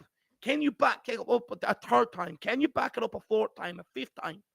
They can't do it. And in order to beat trophies, in order to win, to have a good stab at the league, and in order to close the gap of Man City, you need to have that consistency. And they do not have that consistency to keep the pace. That's why you're seeing us beat the likes of City, draw against the likes of Liverpool, beat Arsenal, but then struggle against Brighton and Brentford because they switch off. It's the consistency. And yes, we can sit here and say Cam is the answer. What's the point of having a player that plays more further forward than Højbjerg and Sanchez if you can't even get them the ball? We can't even get it to Højbjerg and Sanchez, let alone get it to a Cam who's going to be operating behind the opposition's midfield. Cam is not the answer here. Improving that back line with people that have a better passing range, that are better in the air, that want to atone their errors is the way forward. Definitely. Big up, Loves music. Big up, Loves music. Appreciate it, my man. Just everybody, I'm just stopping the clock, getting a reset. But It's disappointing. Probably one of the most boring ads we've probably seen this whole preseason. I must say, I was an absolute. I kind of wish I didn't even watch it. If you ask me, because I don't know what I really learned. From Spurs. Apart from it seems like coming up against a team like Roma, who are going to be extremely frustrating, who are going to be.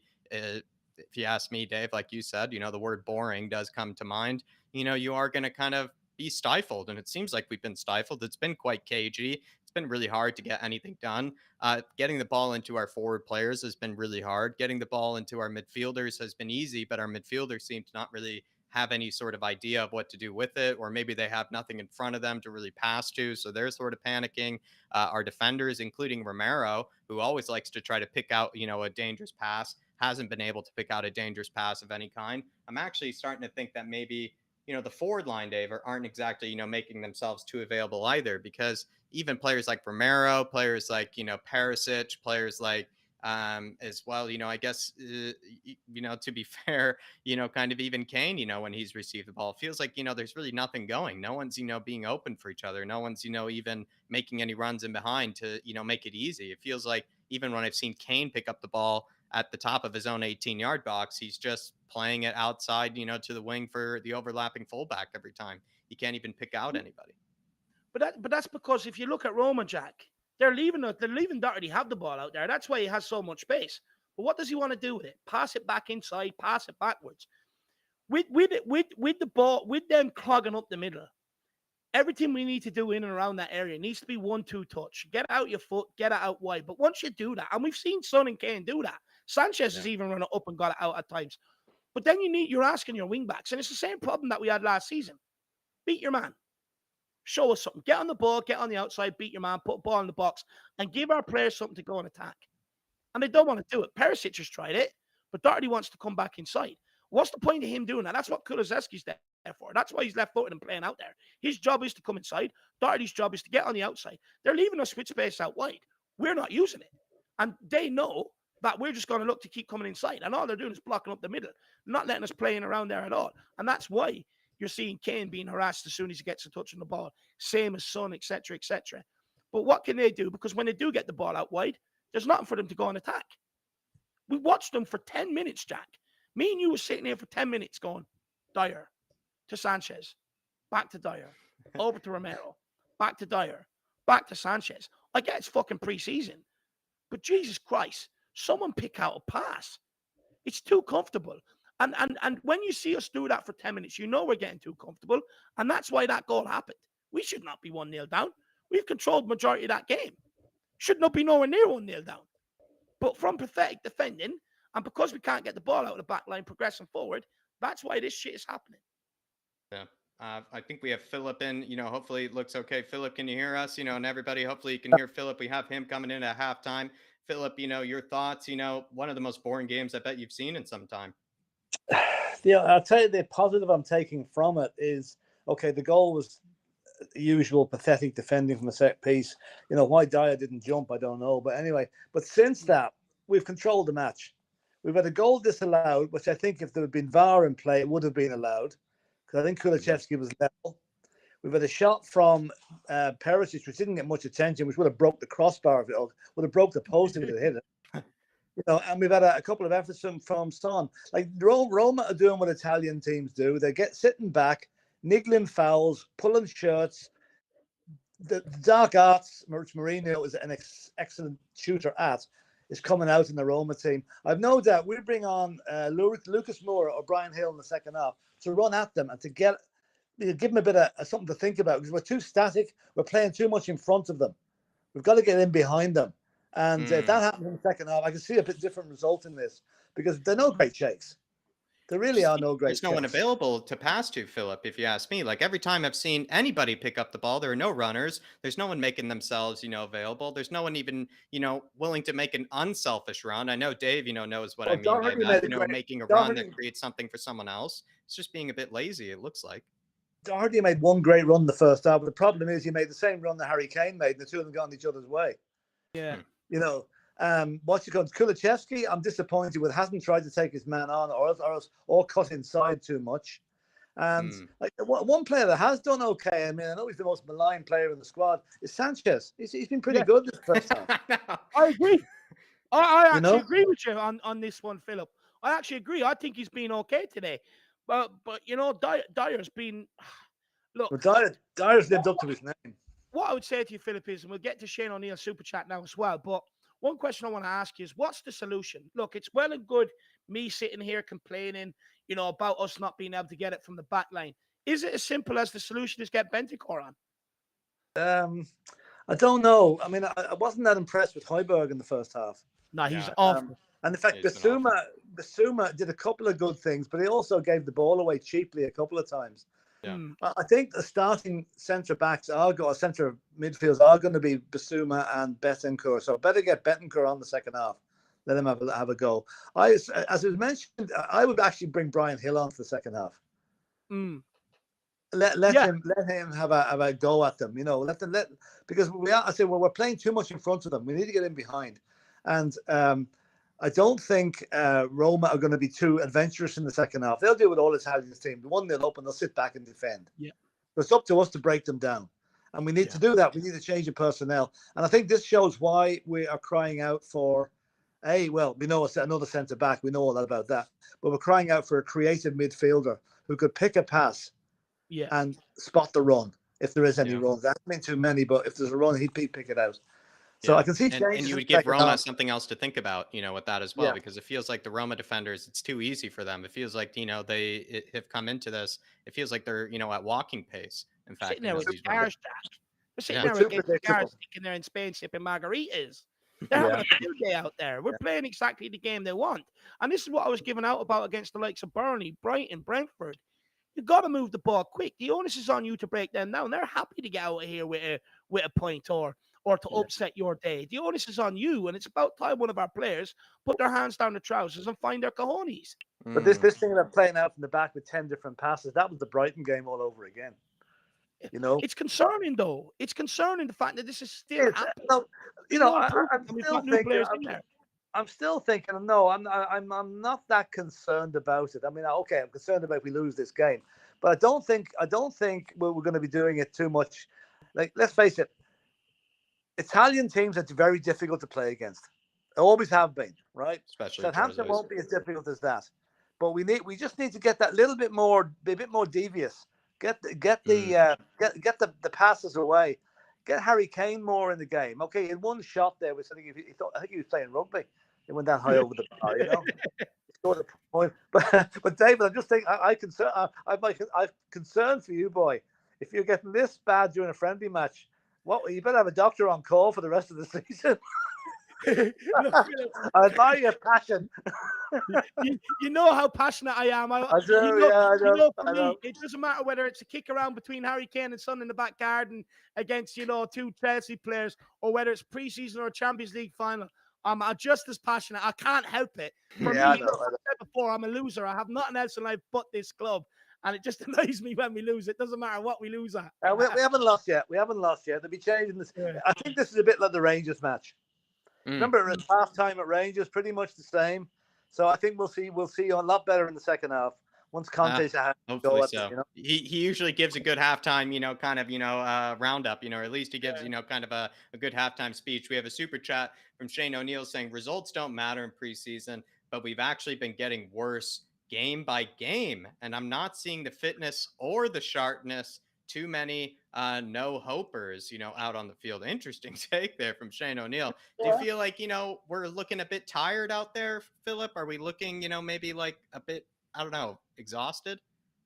Oh, good God. I'd hesitate to think we're exhausted and the season hasn't even started yet. That doesn't look good. It could be a lot of things. It's 26, 27 degrees out there. Remember that. That's pretty hot. Even it's 2 hours, 10 o'clock at night in Israel. So it is fairly hot. The Italians are probably more used to playing in heat than we are, when you think about it, because Italy's a much warmer country. So I wouldn't say they're exhausted. I'd say I'd say a lot of it is that some of those tackles from Roma have been a bit tasty at times. So I think they're probably a little bit scared of getting an injury. You don't want to get an injury in a preseason game that rules you out for 2 or 3 months. I definitely think there's an element to that, 100%. 100%. There is. It's always a scare for a player to get injured in the last preseason friendly, And Mourinho sent his boys out not to shirk any tackles. You know, Yeah. and Look, they're getting stuck in the referee's ear every time there's something contentious. You know, uh, it's typical. It's typical Mourinho. it is. It is. And look, I agree with you. I do think some of the players are saving themselves for the season. And I have no problem with that as long as I see something completely different against Southampton. Yeah, If I see yeah. more of the same shit, I'll be down in hospital again. I'm telling you, I will be. But Shane O'Neill, I mean, look, there is that argument to be had that maybe it's been getting worse. Like Sevilla was a bad game. This one hasn't been great. Look, Rangers, we done okay. We weren't like, Rangers was an okay game, but this one has been absolutely shocking. We've had like 66% of the possession, and we're 1-0 down. But yet they've had more shots and more shots on target. So that just goes to show how little we've actually done with our possession and how much we've passed it around the back. But look, Shane, hopefully we see much better next week against Southampton, my man. Big yourself up, and it's good to see you in the I chat. was just watching the Charity Shield there between Liverpool and City. Liverpool dominated City off the pitch. City were very ordinary, you know, and they're the team that are going to win the league. So you know, we're the second or third place team as well. You know, I was just saying, I don't put too much into these preseason matches because Liverpool should have had 5 or 6 today. You know, and you know, the only thing is, it was a typical over-the-top comments about Liverpool. My God, when they scored the 3rd goal, which was completely irrelevant in the 93rd minute, you think they scored the winner in the Champions League. It was just so over the top, you know. Right? Anyway, we're not talking about Liverpool, but anyway, one player William Kelly saying, bring on Longley, and on the right put Romero in the middle, Davies on the left, and get Donkey, Sanchez, and Dyer out. Do you want to see Longley come on? You know, maybe see something a bit different. Yeah. I'd leave Longley on, but I wouldn't take Sanchez off, not based on his first half. Maybe take Dyer off. Okay. Agreed. Yeah. You know, I think that might be the way forward. But what was I going to say there? It's going at my head now. No, I think we will see an improved performance in the second half because Conte will demand it.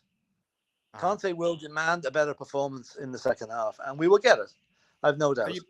Are you a bit worried that it's, kind of, taking, Conte to have that sort of, halftime, kind of word with the players in order to kind of get things right? It felt like it was that case plenty of times last season as well, where maybe we weren't so great in the first half and then, it took a bit of, a beckoning from Conte, on the players, in order to get them going. Do you see that maybe being a trend? Well, I'll put it like this. If I was a Spurs player, I'd want to play well in the first half to save myself getting an ear bashing at half time. Yeah. You know, that's the way they should be looking at it. You know, you should play for 90 minutes, not just if the manager tells you you're not doing very well at half time and improve in the second half. You should be there for the whole game. But I was going to say that Perisic, I think, is going to be a good asset to us. I think he is going to, once he beds in now and gets his shooting range, he's one hell of a shot on him. Yeah. So, he's had some good hits, and he's looked a bit desperate, at times, Philip, if you ask me, because he's just looking like he just wants to get something going. So he'll just have a shot from distance. Yeah, well, tell you if you're going to hit him, frustrated. Langley, I believe Langley and Bentancur are coming on at half time. Yeah. And Paddy Hardy said it in the chat, so that'll be very interesting to see if we are actually moving the ball a lot better. Yeah, I think we Roma will. Players are coming out. Oh, second half already. Just quickly, Jack. Every time I open the leak pad, I think I'll get a feedback. I think there's a mute button you need to press. I think I did mute myself. How about check it now? Yeah, it's gone now. Perfect. Do you want to stay with us for the rest of the match, or? I'll come back to you at the end because I've got something to do. We have to watch the match and do something else. No worries at all. Appreciate you, Philip. Thank you, Godfather, for coming on. See you, lads. See you, Philip. man. Appreciate you, my man. Big How up, do you Philip, everybody. There's a red hang up button. If you see it, you just press that. Yeah, I'm pressing it. It's not going anywhere. Yeah, I'll switch it off this way.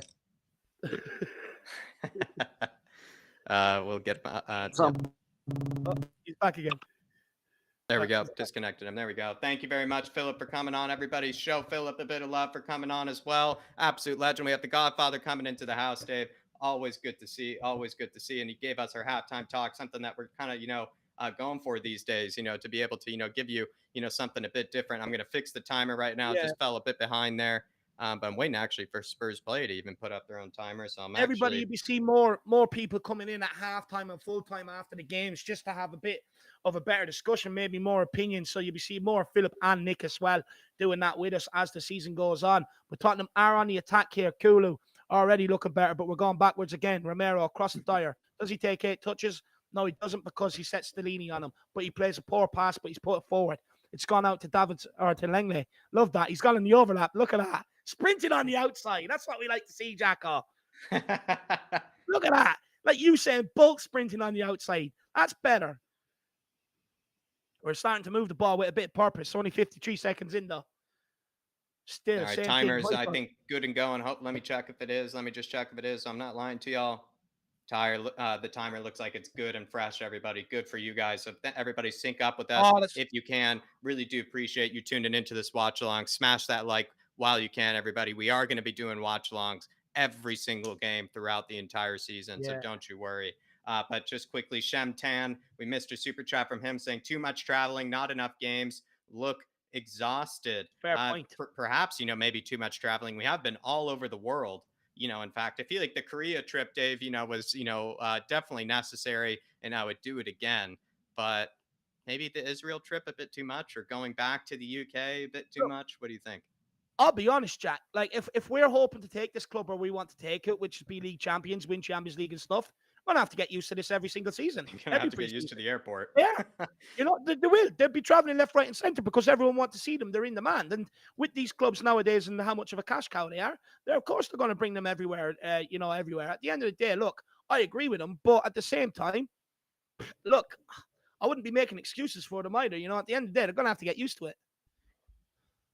We also have William Kelly with the super chat here, Dave, and he's saying, for fuck's sake, Godfather can't just come on and tease us like that and leave, LOL. That's the whole point, William, my man. That's the whole point, just to, kind of give you guys that bit of a teaser, a bit of a different voice, a different opinion, for once. Something that, you maybe, you've been looking for. You're probably getting tired at certain stages, listen to Dave and I rant, about what we've been seeing go wrong. It's nice to see someone like Philip, the Godfather, give his sort of opinion on it. So hopefully you enjoyed that, William. Last time we did it with Nick, of course, Lazy 801. This time we brought in the Godfather to do it. So let us know, guys, what you think of that. I think it's kind of cool, Dave. You're bringing on like a halftime sub.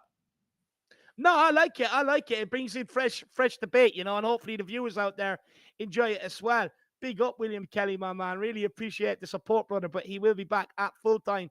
There's a guy, Lazy Limey, as well, just getting tired of the negativity, guys, leaving. Look, we are actually a very positive channel. But what I will say is I'm not going to sit here and make things up and say Tottenham have been free flowing, brilliant going forward, this, that, and the other. I'm going to give what I think is a fair, balanced analysis on the game. Yes, we had our possession, but 1-0 down, and same things are costing us. I can't fake positivity if it's not there. I can only give my reaction on the 45 minutes I've seen. Definitely. Big up, William Kelly. Appreciate it, brother. Appreciate it, brother. Everybody, though, if you do enjoy these watch alongs, make sure you do hit that bell and hit that all, because we will be going live for every single game this season, and also for some of the under 21 games and stuff like that as well. So, we'll be doing a lot of watch alongs this year, and hopefully you're enjoying them. If you are, smash that like, and guys, feel free. Keep getting your comments in the chat. We're absolutely loving them as well. Big yourselves up. It's amazing. It's amazing that all of us Spurs fans can enjoy these games together. It's such a blessing. It's better than me sitting here on my own like I used to, screaming at the telly like a lunatic. Tottenham going forward here. Oh, that's a free kick. He's just come through he's giving a high foot. I don't believe that. He's got his foot up there before him. He goes rolling in through the back of him, like thinking it's roly-poly, and he's giving a free kick to them. I mean, I know Jose knows every trick in the book, but what has he done? Paid this ref. He's just got a team of assembled shit houses, Dave. Mancini is certainly one of them. I'll tell you that. Oh, it's really irritating.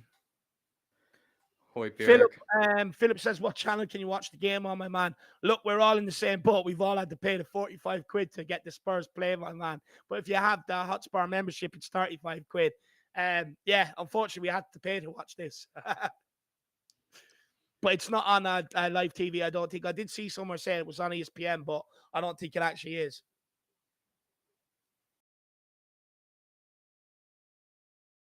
Roma with a throw in here, deep in our half. Great pass there. That left back for them, Dave, has been actually brilliant. He's come into that team, for the Conference League. Zaluski, I think his name is. He's been really good for them, and he's looked good, actually, at left wing back for them. Dybala here. Playing a bit with Oh, Cristante. stingy. Tammy Abraham. Won by Oh, well done, Højbjerg. Højbjerg. Bentancur. Well done, Bentancur. Lovely. Oh, Composure. sir! Blow that whistle, baby.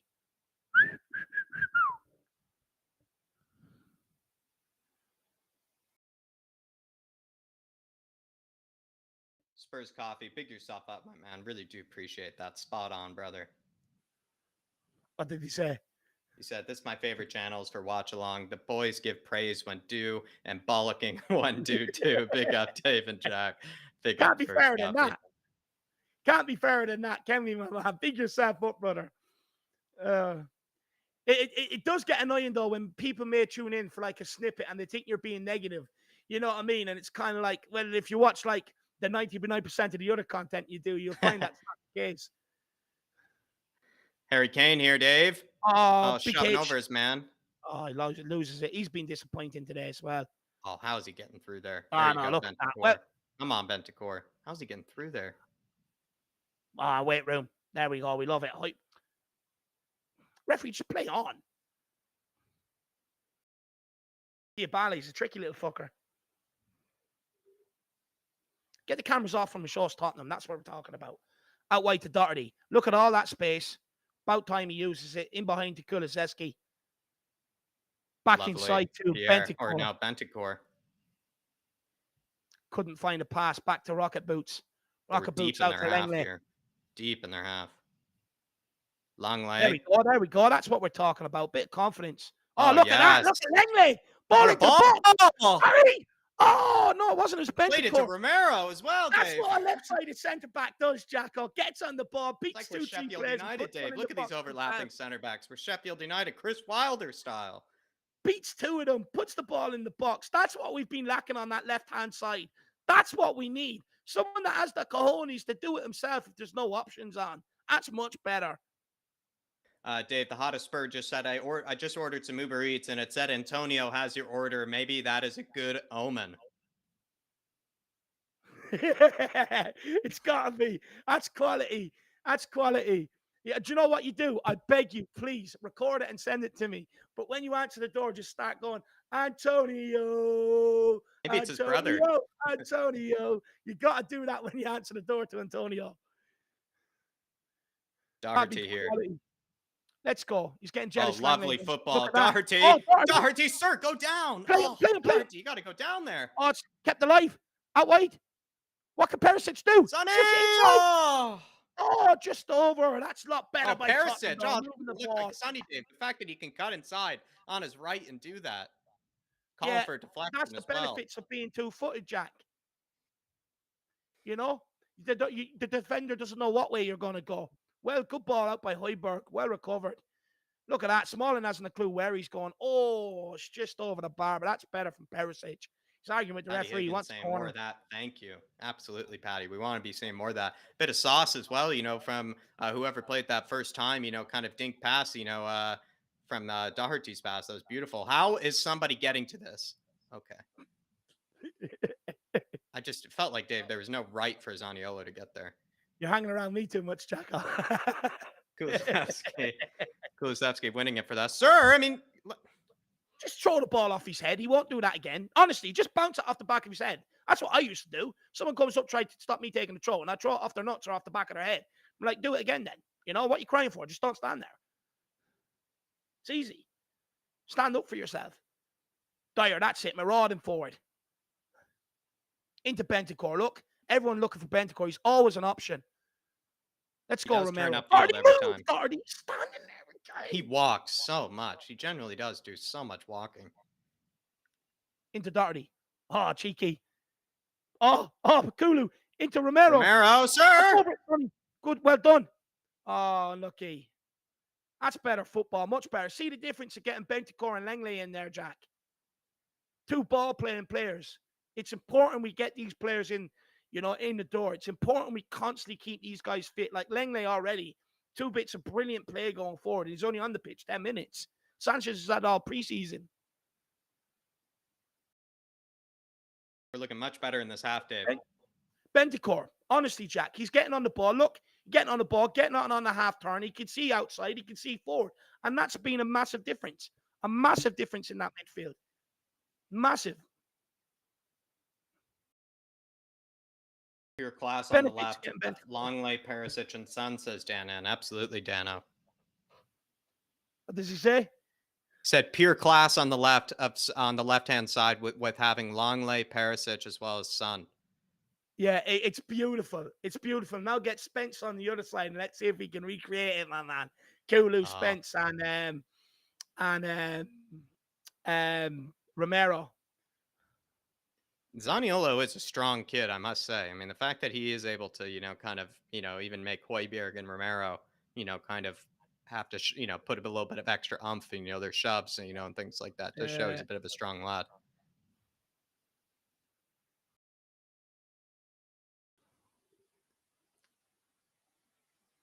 It's a suicide Kane ball. being absolutely saddled by That was a Chris suicide Smalling ball. there. Like he's pointing at people to move. Why doesn't he move? That's it, Langley. Look, back to Moon Boots. Into Højbjerg. Højbjerg now actually moving about. Takes Bentancur. I think he realizes his place is under threat, Like he wasn't doing that in the first half, Jack. He wasn't dropping into them pockets of space to pick up the ball. God, Doherty Him is and so Bentancur have a slow. good understanding. He's so slow, Doherty. That's the other thing between him and Emerson, at least. Oh, that's it. There's no way. Bit How's he clumsy from gone down Boots. there? What's he crying for? Get up. All this Need at least two around center backs, in my opinion, for depth and quality. Absolutely. The Hotspur, big yourself up. The ref is a joke, says Mark. Yeah, he's just going for the cameras here. He's getting the moment that he can, in front of the Spurs play. Someone saying we need to go for Milankovic. As well. Big up, Andrew. Hopefully you're keeping well, my man. Who's this down? Oh my God, they're time wasting. It's 57 minutes in. This is embarrassing. Already a better team, with a super chat here from Paul Markey. Already a better team with Bentancur in the middle, Dave. 100%. Look, I was saying it in first half, get Bentancur in there. Someone needs to get in that midfield and get the ball on the half turn. It just looks upfield every time he receives it, Paul. He's not like, just playing it first time backwards, to the player that he just received it from. He literally picks up the ball, looks upfield, and sees if he has something going. He's, like you said, Dave, willing to receive it on the half turn every time. He's probably frustrated if he can't receive it on the half turn. And even when he feels like he can't receive it on the half turn, he'll probably try to, with those silky kind of skills that he has and that beautiful first touch that he has as well, Paul. And he has shown, again, every single time Bentancur has come onto the field, I must say, Paul, he has looked like he has not needed a preseason. He doesn't have any sort of kind of, I don't know, like first touch, kind of issues or whatnot. He's looked comfortable. He's looked within his element. And Jack, he's our most important midfielder. He's our most important midfielder. You don't have him, you witness what we witnessed in the first half. Look, there's so much to be said for doing the little things right, which is being on the half turn. What I mean by being on the half turn, for anyone out there that doesn't know what when I keep on saying it, it means you're kind of almost sideways on when the ball is coming to you. So you can see out wide. You can see options forward. And as that ball gets to you, if you look around, there's no one near you, open up your body, and you're already facing the right way. But what was happening is people were just coming at them, especially Højbjerg and Bissouma in the first half, coming at them head on, facing them. So their only option is to go backwards because they won't take the risk in turning because they're not looking over their shoulders to see if anyone's around them and they're afraid of getting their pocket picked. Whereas Bentancur takes that bit of risk in midfield being on the half turn. And that's what we need. But not only that, Jack, even if he passes it sideways, it's almost ahead of the player. So even if he doesn't want to move, he has to move forward onto it. It's just them little details. It's something Luka Modric used to do. Even if it was going out wide, it was going out wide for the head of the player. So he's already running onto it in a forward motion. And it's them little things that can really help out in the passing department. Dybala being taken off and Matic coming on, Dave. A very defensive substitution with Spinazzola coming on for that guy that was injured, the left wing back. So they have put on Spinazzola as the new left wing back. Yeah, and an awesome Euros before he got injured. And he's a good left wing back. This is a system that is kind of designed for him. Into Kane. Can Sonny take it down? Back to Kane. Oh. Tries to beat two of them, unlucky. Couldn't get past Matic there, but... No. Well done. Well dug Lovely out by touch by Højbjerg and Bentancur. Bentancur. Bentancur and Højbjerg have a good. Højbjerg's picked up his game being in there beside Bentancur. They have a good Yeah. relationship. He was awful first half. Second half, he's hardly put a foot wrong. There you go, Perisic. What can you do, kid?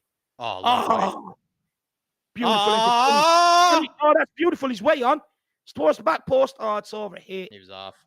Oh, that was beautiful football, though. That was Lovely, exactly what intricate you want to be play. seeing there, Dave. Especially the way that Perisic was able to cut inside and, play that right-footed pass. Something we can't ever expect any of our other fullbacks to do, let alone Doherty, Sessegnon, or even Emerson. Doesn't None happen of when them can do that. Sessegnon or Doherty are out there.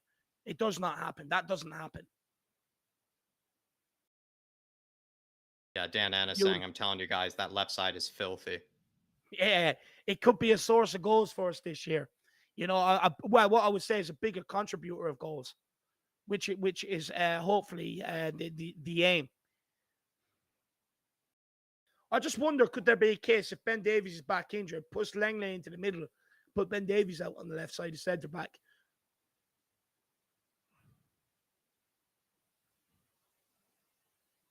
But we're looking good this half, which is a big plus. It's a huge plus, and that's what we want. Great tackle. That's what I'm talking about. Let him know you're there, son.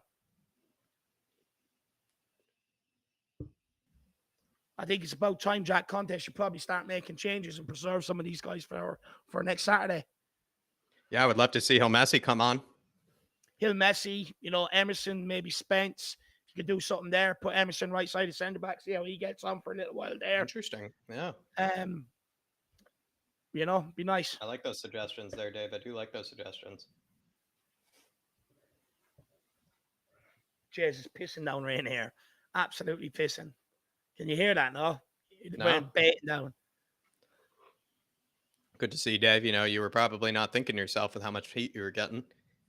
Yeah, well, look, I pray for this when the heat's out, so I might even go outside in it when I'm finished here. I'm not messing.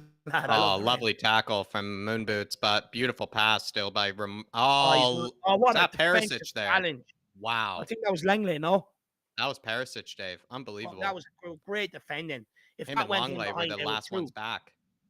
If that went by him, that he was true. It's great defending. That's Perisic what you want to see. Unreal. Yeah. Someone with a bit of nous about him. Robert, saying in the chat, Perisic is unreal. What a block. Langley, I've been impressed with Langley since he come on. Been impressed with Perisic this game as well. That's it, Harry. Unlucky. Watch your mouth in there, Daniel. Watch your mouth in there, Daniel. Calling Hill Messi, Hill shitty, Dave. Daniel. Look, you can't ignore the way he played against the K-League 11. He played well. He hasn't really been given a chance since then. He's just a bit upset seeing Daddy Højbjerg playing so poor, Dave. I think that's all it is. He's just a bit upset. He done okay against Sevilla as well. If you look when he played, he was the only one getting the ball out and spreading it. Look, I get it. But I do think people will eat their words on him in years to come. Look, anyway, this isn't about Gil Messi. This is about Tottenham right now. We're all one, unless you're Winks and Dembele. It says so.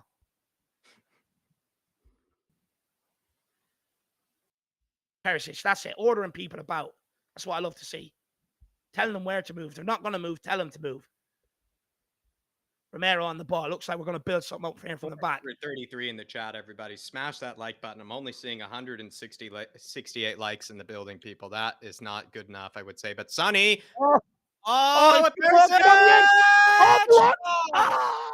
Good tackle. It just overran for him. Him and Sonny have been linking up lovely.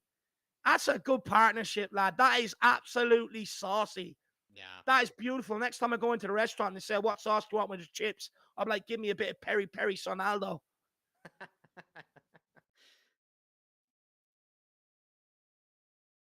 Oh, they're filthy down that side. That excites me. That gives me a rock on.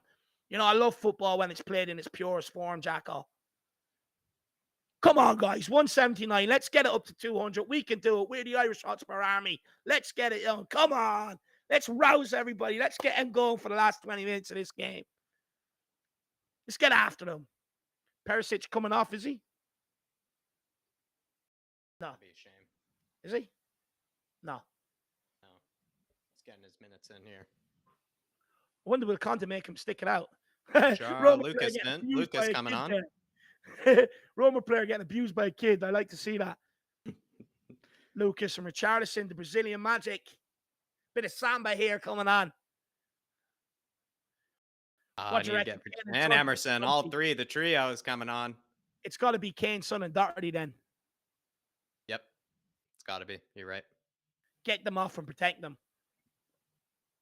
Yeah, Doherty's Really off. hope Doherty's not starting in the Southampton game, Dave. I Oh, thought I'm Doherty Fraser was so poor. Forrester. Come on.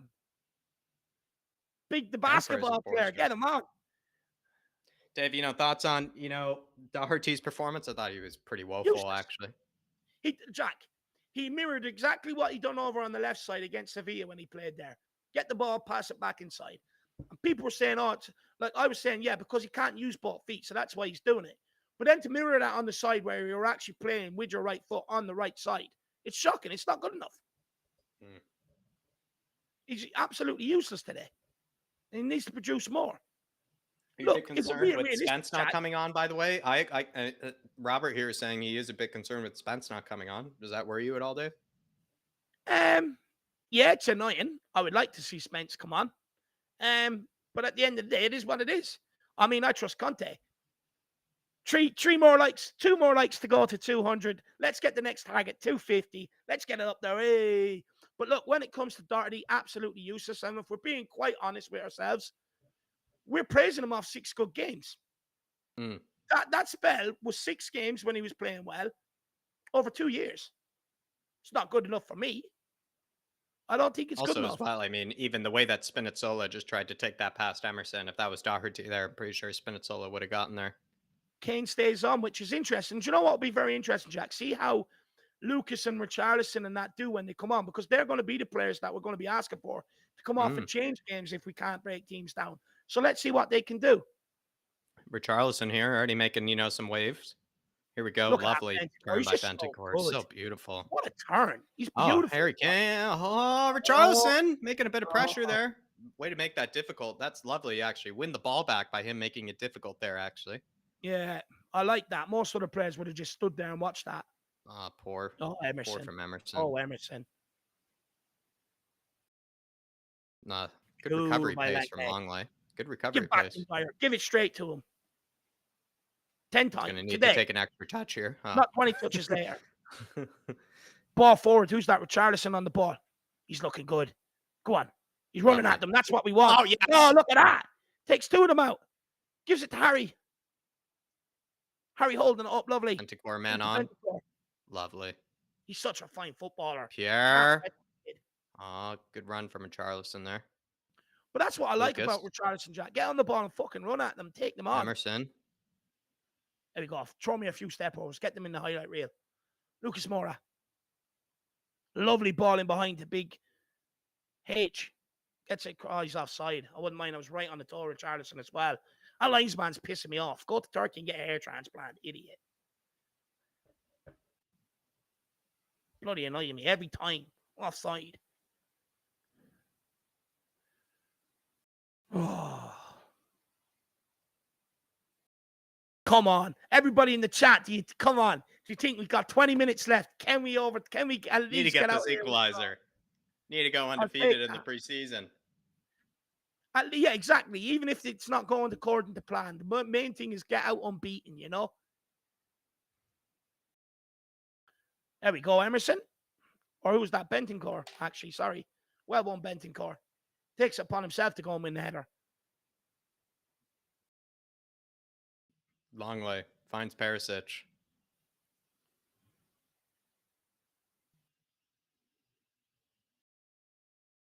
I like how quickly Langley moves the ball. He doesn't need 15 touches, Nice, Emerson. Go on, Lucas. Burn him. Oh, well tried. Emerson with a left-footed Meg pass. Here we go. Better. Romero. Poor first touch, but not a great pass back into him. Good. Matic plays a switch play to Karsdorp. Matic finds Spinazzola out wide. Looks like I'm going to have to watch them with the ball for 5 minutes. I'll have a bit They of love a water. good triangle, you know, with no defenders around them. They love it, lad. They're just killing time. They want to get out of here with the win. Tammy Good to see Abraham Fraser tripping over Forrester his on the own pitch. feet. Apparently, that's a foul. It's a joke. He tripped himself up. Absolute joke. Ian Ferguson saying, going to need the Brazilian Mafia to do a job now, Dave. Yeah, look, hopefully they can. Look, what I did like, very positive by Richarlison and Lucas straight away. Get on the ball and beat your man, or at least have a go at him. And that's what I like. You know, there's no point in keep doing this passing side to side shit, which in fairness, we haven't done since half time or since the first half. But like, that's what I like. Sometimes these games need players like that who, if the space isn't there to pass into or run into, take them on and create the space yourself. Now, they deserve the water break this half. I wouldn't have given it to them in the first half, but they deserve it this half. It's been better. I really don't want Jose getting one up on a star. I really don't. It's going to be unbearable having to listen to him.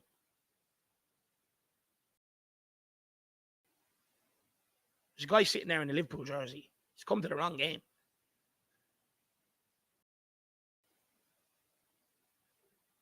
Get the cameras off, Jose.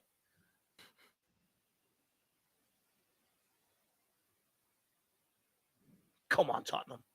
What do you think of the second half, though, Jack? I mean, it's been a lot better, no? I just find it so annoying that they're 1-0 up, Dave. This is classic Jose football. I've just been kind of thinking about this. It's kind of like, what have Roma like actually genuinely done, you know, since, you know, scoring, you know, that header? Or even like the only moment they really genuinely had was in that first minute when we were like, holy crap, they're about to score here, you know? And then ever since then, they actually haven't done anything of any kind whatsoever. And they've, in classic Jose style, have continued to survive until this moment in time. 1-0. That's what I just keep thinking about. It is, I must say, always a bit beautiful the way that he does do that. Because, Dave, I feel like Roma are in no way deserving of this, you know, at all. And I don't even know if we're really deserving of, you know, a win here either. But I don't even feel like they are, Dave. I don't even know what really they've done that well, apart from, you know, maybe taking that chance. But they're in behind. They're in behind. What a tackle from Romero. Tackle. What an absolute animal. And someone just said, could he injure Zaniolo? Maybe he just has. I don't care. Don't buy him anymore then if that's the case. He's offside anyway, but we'll let him away with it because that linesman just is. Lovely what a crunching tackle by Romero. Man and ball. That's old school defending right there. Look at that. Thinks he's going to slide it in, and he just cleans house. That's beautiful. That's barbaric, Jack. That's what I love. I bet they've missed him in the Serie A, and I don't think they, and by I mean by that, don't think any other teammates have. I don't think anybody else in Serie A really missed him, Dave. I mean, he's an absolute light breaker. He is. And by the way, barbaric is my new word of the day. The one I picked out of the dictionary today. I knew Romero was playing. The hottest Spurs saying they've Burnley'd us. It's so true. It's so annoying. Oh, player on the fan running on the pitch to get a picture of Harry Kane. That's dedication. That's weird, Dave, because you're on the stream right now. That's funny. It seems like, you know, Dave's gotten, you know, a double to come out onto to the game there. It's all right, lad. I've got the autograph. I can cool off my fanboy nature now. Oh, Session coming on here. Wonder who he's going to come on for. I am jealous of that fan, though, because he did get to touch Harry, which I'm a bit jealous about. I'm not going to lie. He's got to put his arm around him. He's got Harry Kane sweat on him. I wouldn't wash if that was the case. Ian Ferguson saying Romero takes out Zaniolo. Book it. He's joining Spurs now. Romero did the same to Richarlison last season. If Romero tackles you like that, Dave, it means you're coming to Tottenham Hotspur. Oh, yeah. Yeah, it really does. It's an introduction, you know. Great point. He did do that to Richarlison. It's a great point. It's an introduction. It's like, if you're coming here, you better be ready, boy, because I'm having this every day in training. You all day, every day. So you better come prepared. And by him doing that, they got to come here knowing they have to hold their own. I like that. You're not walking into my one of Davies' minions taking that selfie. It's my cousin. I sent him out there, guys. I've been caught. I've been caught. I hold my hands up. I sent my cousin out there to get me a picture and get me some Harry Kane's. If you watch it closely, he's pulled a strand of hair. Do anything, Patty. He'll do anything. In fact, I've got a text now. It's in a plastic case. It's being delivered. He's on his way home. Freezer chamber. It's been put in a freezer chamber, ready for Dave to pick my it cousin. Big up my cousin. You've done your job. Yeah, he's freezing it Oh, right now, Lord. Jack. I've got Oh, a whole Lord. That was freezer a big truck pour just from to get it Longley. home. Not sure what Longley's doing there. Brilliant. Kieran V2 saying people overreact so much in preseason. This game was always going to be like this. It's a Jose special. He's got a good point, Dave. Like, this did maybe have Jose vibes all over it. Harry Kane, though, surging, getting taken out at Smalling. Okay, Raph, at this stage, he's not even playing football anymore, Raph. He's actually challenging for the WWE here. Dave, he's not even defending there at Smalling. He's just taking them all down. No, it's absolutely assault. It's just, I don't even know what to say. I'll be honest, Jack. The refereeing decisions have been shocking. Like, they left Zaniolo on side there, even though it's a mile offside, and disallowed our goal for being offside. I mean, it's actually just pass me the puke bucket. I mean, it's so obvious. That's actually so true. They were so quick to call ours offside when Zaniolo was acres offside. Mile offside. You had time to pitch a tent and go to sleep. Like, back to Kieran's point. Look, I do get what people are saying. I get it. But let's not pretend this is just a Jose special. Sir! Brentford last season, Brighton last season, and stuff like that. The thing is, these teams that play these systems against us, it's not a once-off, and it's not going to be a once-off. And with us being a much better team this season, hopefully, than what we'll be last season, teams are going to do this more and more often. Last season, teams thought they could get the better of us, and it played into our hands at times. And then when they realized we were steamrolling, they started playing this system against us, and we had no answers. And that's going to happen a lot more this season. It's not just the Jose special. Look, I hope I'm wrong. Hope I am reading too much into it. But I don't know if we've learned our lessons from last season. Zeki Chelik coming on. He's signing. Dave, a bit of another poor refereeing kind of decision there, I'll be honest, because, Romero, I know he looked a bit aggressive there, but there was nothing he did there that was actually a poor challenge. All of those were actually just clean challenges, and the referee decided to give them a free kick there, and it seemed like there's a bit of a scuffle having to do with that.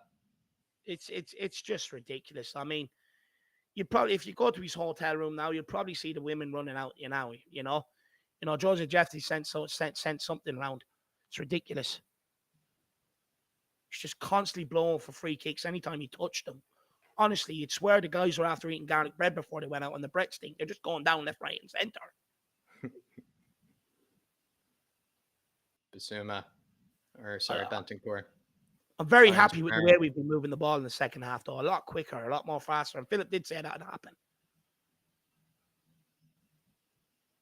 That's it, Harry. There we go. Bentancur. Lovely. Lucas. What is that touch? Oh, what was that, Richarlison? I think he was trying to chip it up for a volley. Just take a touch, get out your foot. Bentancur has been lovely this half. He's been brilliant. He's a beautiful footballer to watch. I love a good pass with the ball. Richarlison pass just not there again in behind for Session. The B-Tech, Lukaku can't even hold it up. Back to Tottenham. Into Romero. Kane getting frustrated. He's dropping out of the middle a lot more. Mm-hmm. Oh, what? If you do not blow that. Oh, my Lord. No. Lord. Oh, my Lord. Oh, my Lord. Oh, my God. Jack, mark that one down as crime of the century. When I come to you in 2030 at the Irish Hotspur quiz, that's going in there as crime of the century. That's right. Because Harry Kane took him down there, Ref. That's exactly what happened there. That's what seems to be happening here, Dave, is that the Harry Kane took him down. Look at that. He's just literally at him, and he's taking him down with his legs and his arms, sir. He doesn't need to go down. He's going to score. Why would he just go down when he's going to score? He's pulled him down. He's hooked his arm and dragged him down. Dave, you thought you saw the referee with the either I need Xanax or this referee was on Xanax. Dave, I thought I saw it's actually not even the Spurs players who was out last night. I actually saw the referee in that Dybala, unveiling. He was in the crowd there.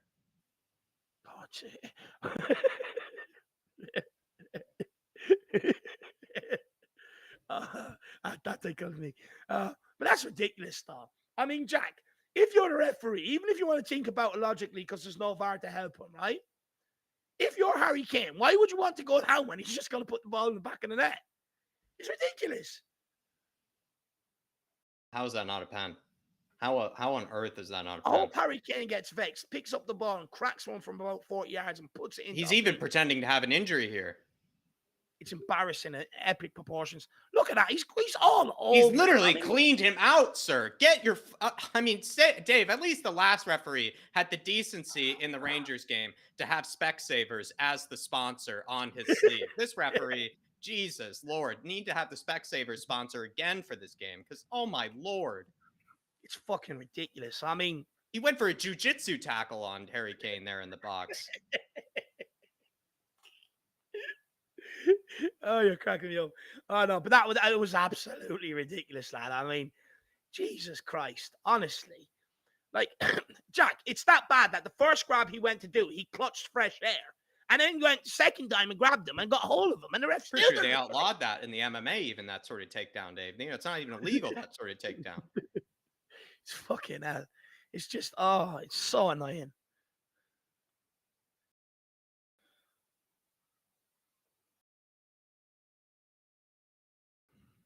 So annoying.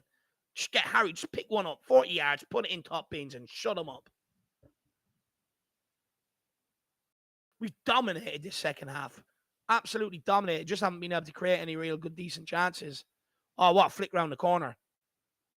Emerson's gone down, clumsy. Oh, yep. Oh, if Here's he the blows babysitter. that, Here's oh the my referee God. here. Oh, Oh, someone a bit of a take the wrist off scuffle. him. Pellegrini taken down by Romero. I love it, Romero. Get stuck in. I mean, the referee, we know he's going to protect them, but he's certainly not going to protect us. He's hardly going to throw me out of the card, and he doesn't give it. I mean, what they done on Harry Kane in the box 2 minutes ago was worse than what Romero's done there. At least Romero attempted to play the ball. Their defender had no attempt to play it whatsoever. The fact that he's even blowing this up, he's absolutely ridiculous. Just must be a Jose fanboy, this referee.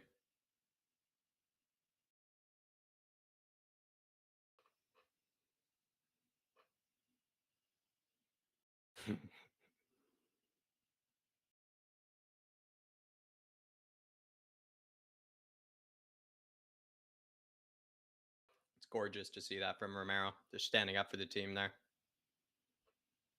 This is what happens, though, Dave. Like I said before, you know, with this sort of team that we have now, you know, if the referee is not going to get control of the game, you're then asking, you know, for basically anarchy in the case of Romero and, you know, et cetera. They're going to turn it into anarchy.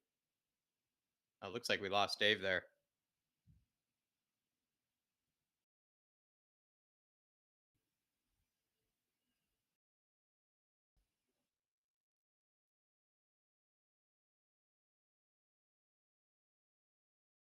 Seems like we lost Dave there, but Richarlison! Oh! Oh, Lord. Or at least it looked like I just checked the last minute there. Oh, beautiful turn there. Surging forward.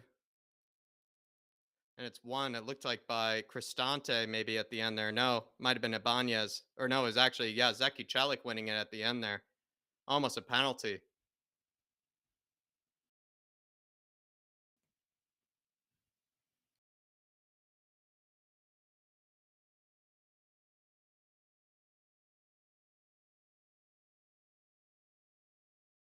Spurs, though, still not lucky enough there.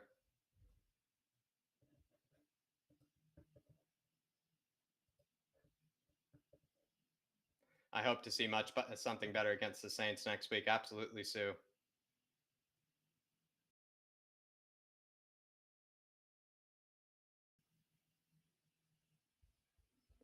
Ball into Langley. Finds Richie. Richie finds Bentancur. Højbjerg.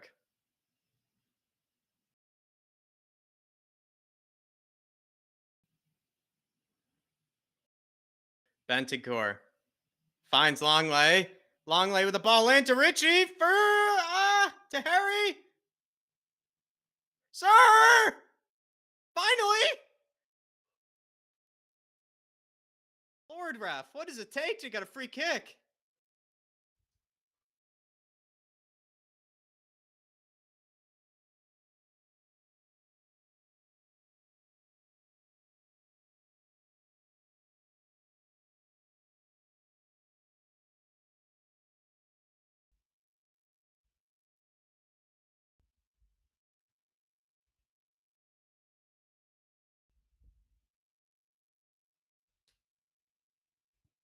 Harry Kane. Probably have to take the free kick here since Sonny's off as well, which is a disappointment.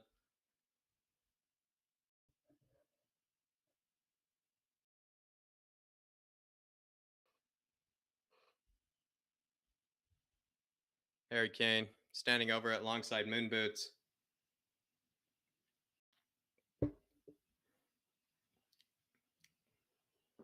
Moon Boots could be taking this one, but it looks like it's going to be Harry Kane.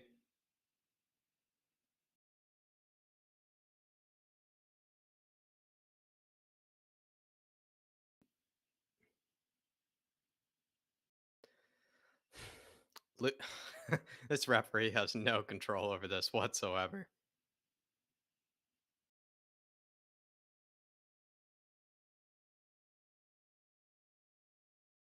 It felt like they were just 6 feet away from him at one stage. I mean, the referee has no control of this.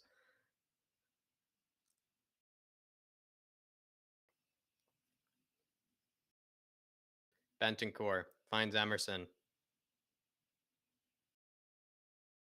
Eric Dyer plays it to Pierre. Pierre is practically playing in the back line. Given away, though. Pellegrini surging, taken down. Oh, referee's not giving anything. Richarlison, let's get something going here, lads. Bentancur. Pierre finds Richarlison. Cuts inside. Pierre with an awful pass.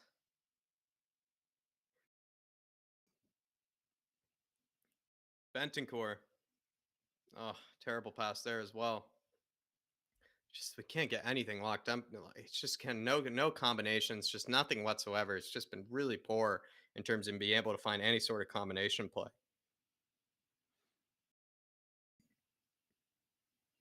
Longley making a surging run though. Sessegnon with a right foot across. Harry Kane. Oh, few chances tonight, but he's probably got to put that away, Harry Kane. One of the few chances we've had today, but he's definitely had a good one there.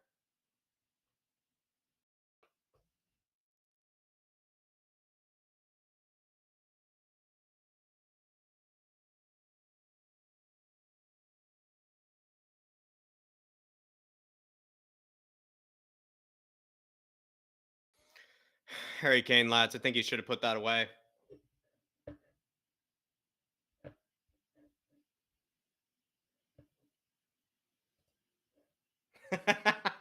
Big up Vince Vega. Big up Vince Vega. Appreciate it, my man.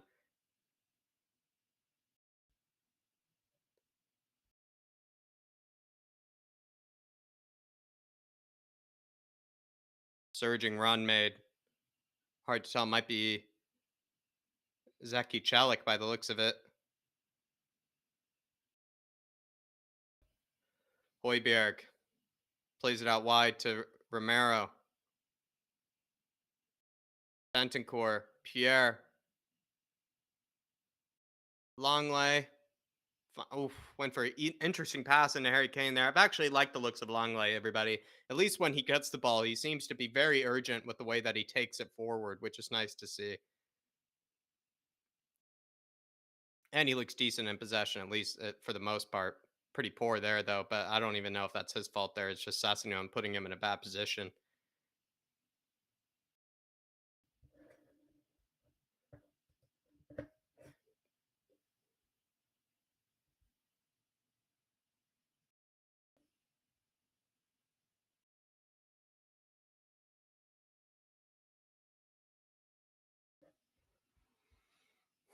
Bit of a Roma youngster, looks like, coming on.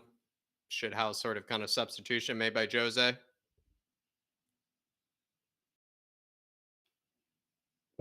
We're at 90 minutes as well.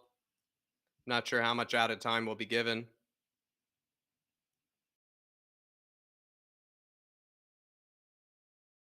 Oh, lovely. Why is the referee... Who's he giving the foul for there? Is he actually giving a foul for Roma? Is he giving a foul for Roma there? Oh my lord, this is one of the most boring, most shithouse games I've genuinely seen. And this is a preseason friendly. All the questions that Dave asked when it came to this sort of Jose antics. Oh, wow. Actually, he's actually got blood on the ground there. Okay, okay.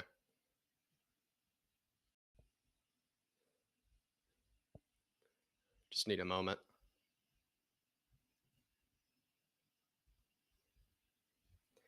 Blood on the ground, it looks like, everybody. So maybe actually something a bit serious by the looks of things.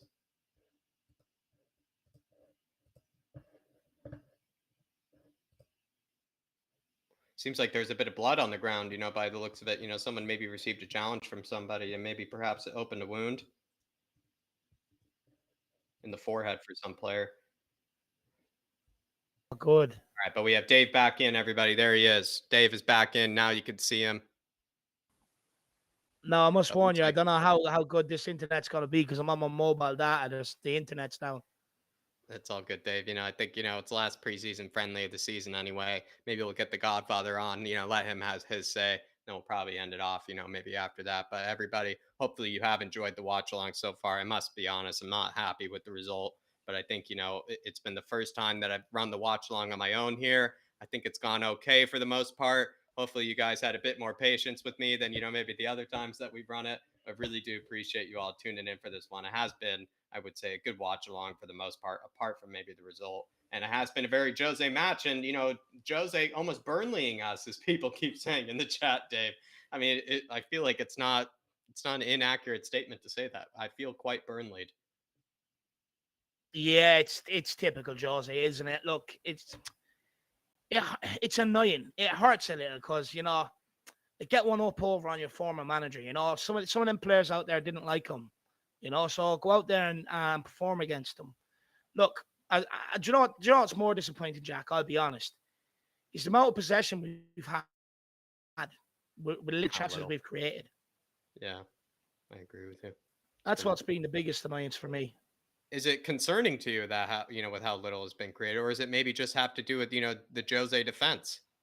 Oh, no, there's no excuse, Jack, because they just play what Burnley and Brighton and all have done to us: block up the middle, put the onus on us to get the ball outside and get it in the box, and we haven't done it nowhere near enough.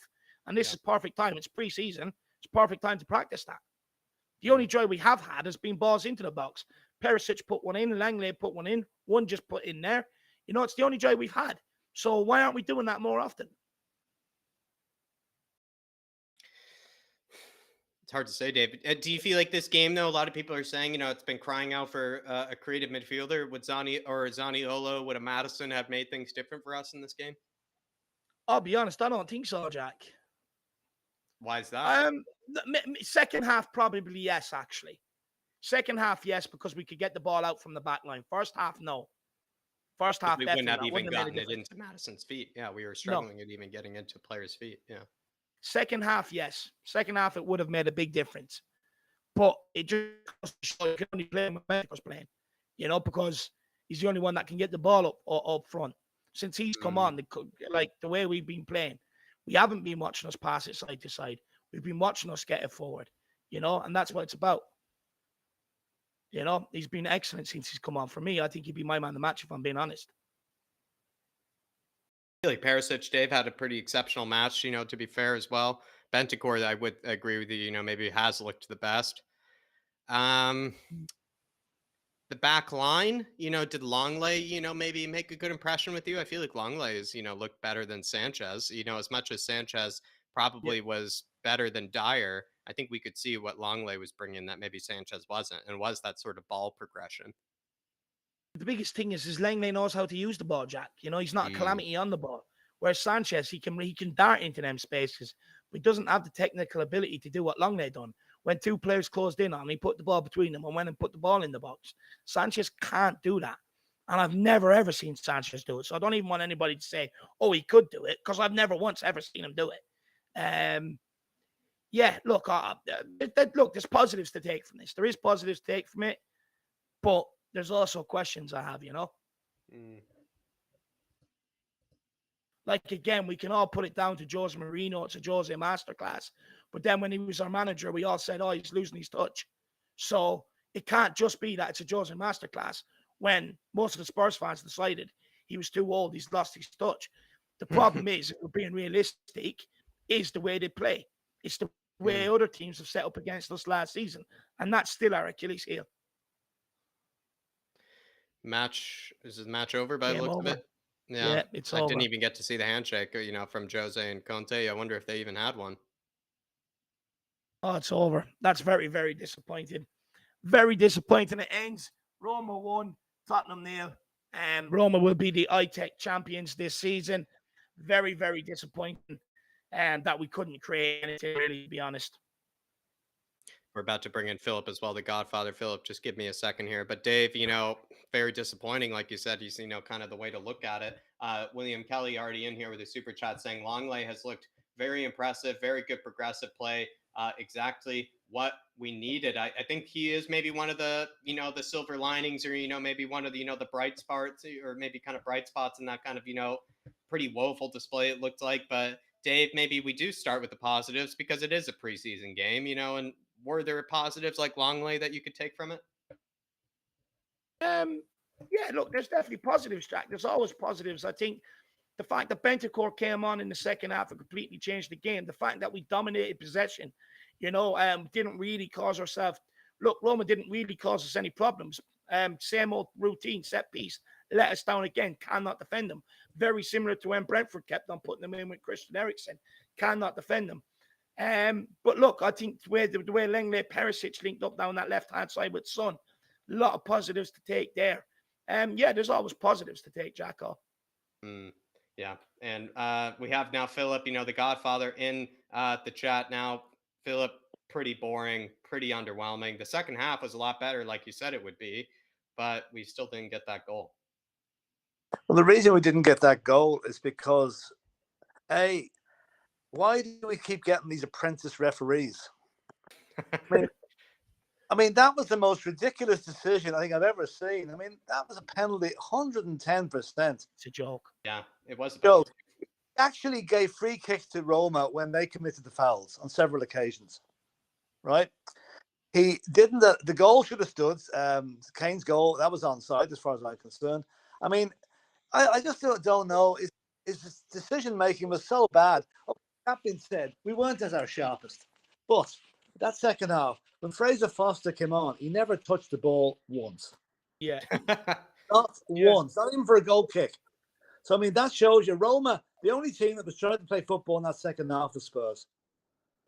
Yeah, but are you a bit worried then, Philip, that, we are going to come up against those Joses of the world, as much as we like to, say, it's not proper football, etc. We are going to come up against them. Is it a bit worrying that, we couldn't really do very much at all against them? No, not really, because Harry Kane should have scored with a header. Really, True. 9 times out of 10 he would have put that away. But Carlson should, if he'd hit the ball a little bit earlier. Then again, I thought he was brought down. That run that he had, when he also maybe deserved a penalty. Yeah, should have got a penalty. No, we want. No, listen, Italian teams are notoriously good at defending. Yeah. Right. A lot of British teams will know. Very few English teams will match that level of defending. So no, I'm not too worried. Plus, we have another week to work on things that Conte didn't like tonight. He'll think of that. Pluses. Romero is an absolute beast. I think he is the best. Honest to God, I can watch that guy all night. Longley, very good when he came on. Extremely good. Yeah. And when that run he had up the wing there, up the left wing. Brilliant. Perisic, good. Bissouma, give him time. He'll get there. Bentancur came on, he was very good. So no, I'm not disappointed. I'm disappointed we lost. But I'm not too disappointed. The fact that we restricted Roma to practically, apart from the first minute, they only had one shot in the entire game. Yeah. You think about it. They had no shots in the second half. None. Yeah. Whatsoever. So it's disappointing. It was a typical Mourinho performance. He wanted to win that game more than Conte needed to win it, because he's now proved to himself, I got one over on Spurs. So I'm not too concerned. We played quite well. The press in the second half was good. There was but some of Romero's tackles, Jesus. If you're rating for the cinema, there'd be X certificate. I mean, he really goes in with everything, leave nothing behind him. At one stage, though, the ref didn't believe that he won like 3 consecutive challenges, And then the referee called one of them a foul, Philip. And the referee couldn't believe that all of those were clean challenges because they were They all were okay. clean They were tackles okay. that he made. They were all clean. I mean, the referee was a joke. I mean, I don't know where they got him from. I just don't know. Yeah, I think Another he's thing I a Jose noticed too. fanboy by the looks of it. Maybe he was just there to get an autograph, from Jose, get a bit of a selfie, with him afterwards. Maybe that's what it was. Well, I'll tell you one thing: the cameraman on the pitch must be a Jose fan because all they kept showing was the Roma bench. I don't think they showed the Spurs bench once. It was winding me up. I mean, I think it's disappointing to lose, especially to Jose Mourinho, but I'm not downhearted because we have got an awful lot going for us. We have a game next week against Southampton, which is eminently winnable. They will not defend like Roma did. There's no way they will defend like Roma did. And plus, we're not playing in 26 degrees either. You think about it. Definitely not. The heat was a factor there tonight, and we won't have a disjointed team. No, I'm disappointed, but I'm not downhearted. That's probably the best way of putting it. That's good to hear, Philip. That's good to hear. Jerome saying Zaniolo was average. I would rather we make a bid for Madison, and we need another center back because Sanchez and Dyer pairing is terrible. Dave, you and Jerome, I feel like have been very much almost of the same mindset. Practically, maybe even thinking the same thoughts. It feels like every day. He did say Zaniolo was average. Probably kind of did look a bit average, Jerome, but probably the whole front line, for Roma looked a bit average. Even Dybala looked average because they weren't doing anything, the whole game. They didn't exactly, make any impressions because, like Philip just said there, Jerome, they only had one shot. It seems like, I think it was the first half alone. It was the one that went in. It was just, I don't know. It seemed like there were no forwards for Roma that made much of an impression. We do need to make a bid for Madison. I do agree. Daniela's not the answer. He's saying the center back, pairings, classically terrible, classically, kind of, giving Jerome a headache. Look, what I will say is I could sit here and pretend to be positive and, happy clap them. But ask yourself, how do we dominate a game with so much possession? They get one or two shots on our goal and they still come out and win 1-0. Why can't that back line hold out? It's exactly what I was talking about beforehand. Your forward line's going to have an off day. But when that forward line has an off day, you're looking at your centre backs or your defenders to rely on to keep that clean sheet and get out of there with a result. And we can't do it. And this is something I've seen time and time again. And look, people can sit there and defend. Look, Sanchez actually was okay today. I don't think he'd done too much wrong. But Dyer, I mean, Tammy Abraham's running at him. And he still lets him run by him. Doesn't even track him, by the way. Sanchez actually makes up for it, gets it out for a corner kick, and covers Dyer's arse. Now, we can sit there and say, we can sit there and analyze it, and we probably will.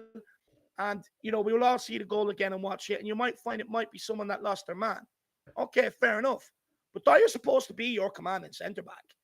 Now, he made the mistake to give away the corner. Why doesn't he have the ambition to go and rectify that mistake and go and win the ball? And this is what I keep talking about. I've said it before the game. Set pieces still haven't improved from it. I've seen it all pre-season. Balls coming into the box, and they're winning the first header. And that's ultimately where that goal comes from today. That can't keep happening. It's a concern. We can sit here and, praise Dyer for having one good season out of it. But at the end of the day, he's not good enough. And like I said earlier on, Jack, the difference between challenging for something and getting over the line for top four is the consistency. In order to challenge, in order to go where we want to go, you have to back it up. 1 game, 2 game, 3, 4, 5, 6 on the bounce. That's what Liverpool defenders do. That's what City defenders do. At Tottenham, it's we win 2, slip up in 1. Win another 3, slip up in 1. And that can't keep happening. You want massive improvement for last season, that back line, and we can all sit here and say midfield, the wing backs, whatever else. No. That they have nothing to do with that goal that was conceded today. And I've seen that time and time again last season. Take yourself back to Brentford last season. In the first half, 3 corner kicks came in. Exact same routine. None of them going to meet it. It's not good enough and it needs to be improved. Especially if you're talking about Champions League games. You can't keep going on and dominating possession and coming out of these games with a 1-0 loss because you've switched off somewhere during the game. You've got to be able to rely on that back line, and we can't do it. I'll tell you one thing, though. We will. If anything good will come out of tonight, Conte is on the phone to Paratici now. If he's not already at the game, get me another centre-half. Yeah. I think we've seen tonight, Langley and Romero are 2/3 of our back three. We just need the next piece in, whether it's going to be Benetti or what do you call him, Bastoni, or whoever, or Milosavljevic. That will happen. I've no doubt that will happen, and that will be hopefully the end of not the end of our problems, but it'll be a huge fix towards getting that lack of defensive nous at free kicks right and corner kicks. We get in that center back, Philip. Perhaps, we end this game with a very boring 0-0 instead of, feeling so, kind of disheartened by the 1-0. I mean, no, I don't think so. I think if we hadn't conceded in that, if we had a three centre back, we wouldn't have conceded. I think one of those decisions would have gone for us tonight. Harry Kane would have scored. Carlson would have scored. We would have got the penalty. Something would have give. It's one of those games. Nothing actually went right for us tonight. Now, you say to make your own luck. You probably didn't deserve and to go right with some of the defending that went on in the first half. But no, I think we will get it right. And isn't it better to lose a game tonight and have a week to work on it than win tonight and get we were great, we beat Roma, and then get caught out against Southampton next week? Who knows? It could be happening to the Gooners as well, Philip, with all the, big games they've been happening, and then they get smacked. We're relying on Vieira and his lads to do a job on them on Friday. Definitely. That would be nice. I think definitely one thing we can take from, and Jack, I'll let you keep cracking on with the super chats, but one thing I think we can take from tonight is Bentancur is our most important midfielder, without a shadow of a doubt. Absolutely. You can cite Højbjerg, Basuma, Skip, I don't care. Bentancur is our most important. You see the difference between first half and second half, and that difference was Bentancur. Yeah, definitely was. And I hope it was Harry Kane's off game of the season. He was shocking today. Well, he was off his game tonight. He really was. So was Son. There was a lot of players, Philip, though, not just Harry. Like a lot of players really were. Højbjerg, until maybe Bentancur came in, he was off. Sonny didn't exactly make a huge impression. Richarlison looked like he was trying, but again, maybe didn't. It just feels like a lot of people are off. To be fair. Well, I mean, it's better to get that out of our system now. Exactly. Because be sure that's the tack Conte will be taking on it. Forget tonight. Forget it. It's a friendly. Forget about it. Love it. Absolutely. The real season starts next Saturday at 3:00, and that's what he has to aim at. And I've no doubt he will, because he's the past master at this. This is nothing new to him. He will have those players in tip-top condition, psyched up to the last, and ready to rock. And they'll put Southampton to the sword. Good start. We need a good start, because Chelsea bit away in the second match is going to be a tight one, whatever way we look at it. So we need a good start. I've no doubt we'll get it. And I'm still losing tonight hasn't dimmed my confidence for the season we're going to have, really. And I'm happy to hear that, Philip. It gives me a bit of confidence hearing that as well. Jerome, really appreciate the super chat, my man. And I swear you and Dave have been in the exact same mind, for a long time now. It feels like you guys are brothers from another mother with the way you've been thinking about, this transfer window and the way you've been seeing, the back line. Adrian Chia saying second half we were better and let down by a set piece yet again. Yeah, we have been let down by those set pieces, Adrian, and it's only going to be solved by probably bringing in a center back. We brought in a set piece coach to be able to defend, the set pieces. Now it's up to the center backs to be able to help defend them. So, Adrian, you're absolutely right, my man. Look, a set piece coach can positionally make them better, put them in the right positions. What you can't teach your players, having that inner desire, that inner hunger to go and fucking win that ball and be that one, like basically that defender, being the one that's going to win that header. It's like being Harry Kane scoring a goal. You cannot teach that. You cannot teach it, and it's happened all last season. It's happened all the time under Jose Mourinho from balls into our box. We cannot defend them, and we have, and the difference is we have not done enough rotation in that back line. Dyer was still playing under Jose when we couldn't defend him.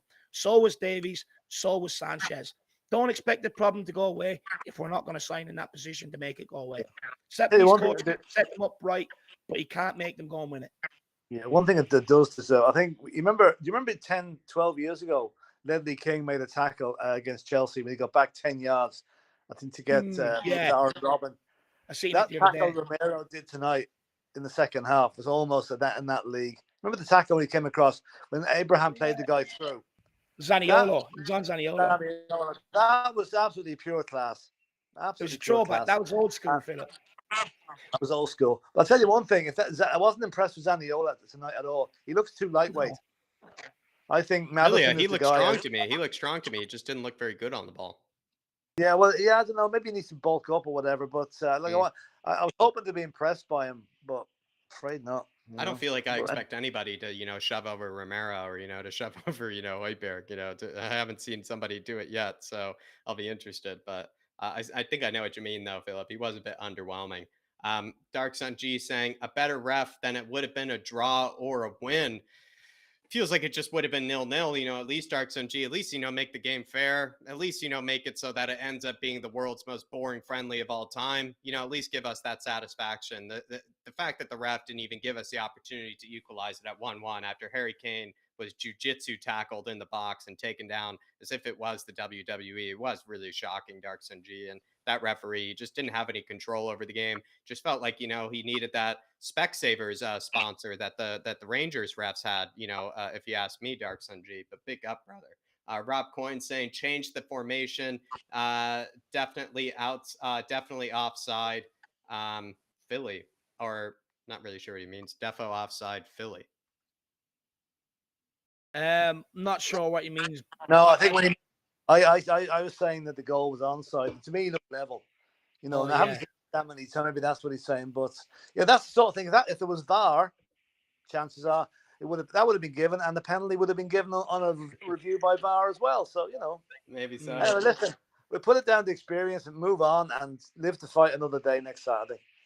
Big up, Rob. What about changing the formation? Would you agree with Rob there, Philip? Sorry, what was that bit? I didn't hear that bit. Changing the formation. Rob says maybe a change of formation.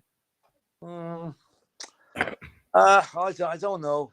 I don't know. I don't think Conte will change the formation. No, he might change the personnel. I don't think he will. He'll change the personnel, but he won't change the formation. No. Yeah, I don't think he'll change the formation either. And look, when you have a person that comes in and starts changing formation, you may as well just give off that you're a defensive team, because you're really changing your formation to suit your opposition.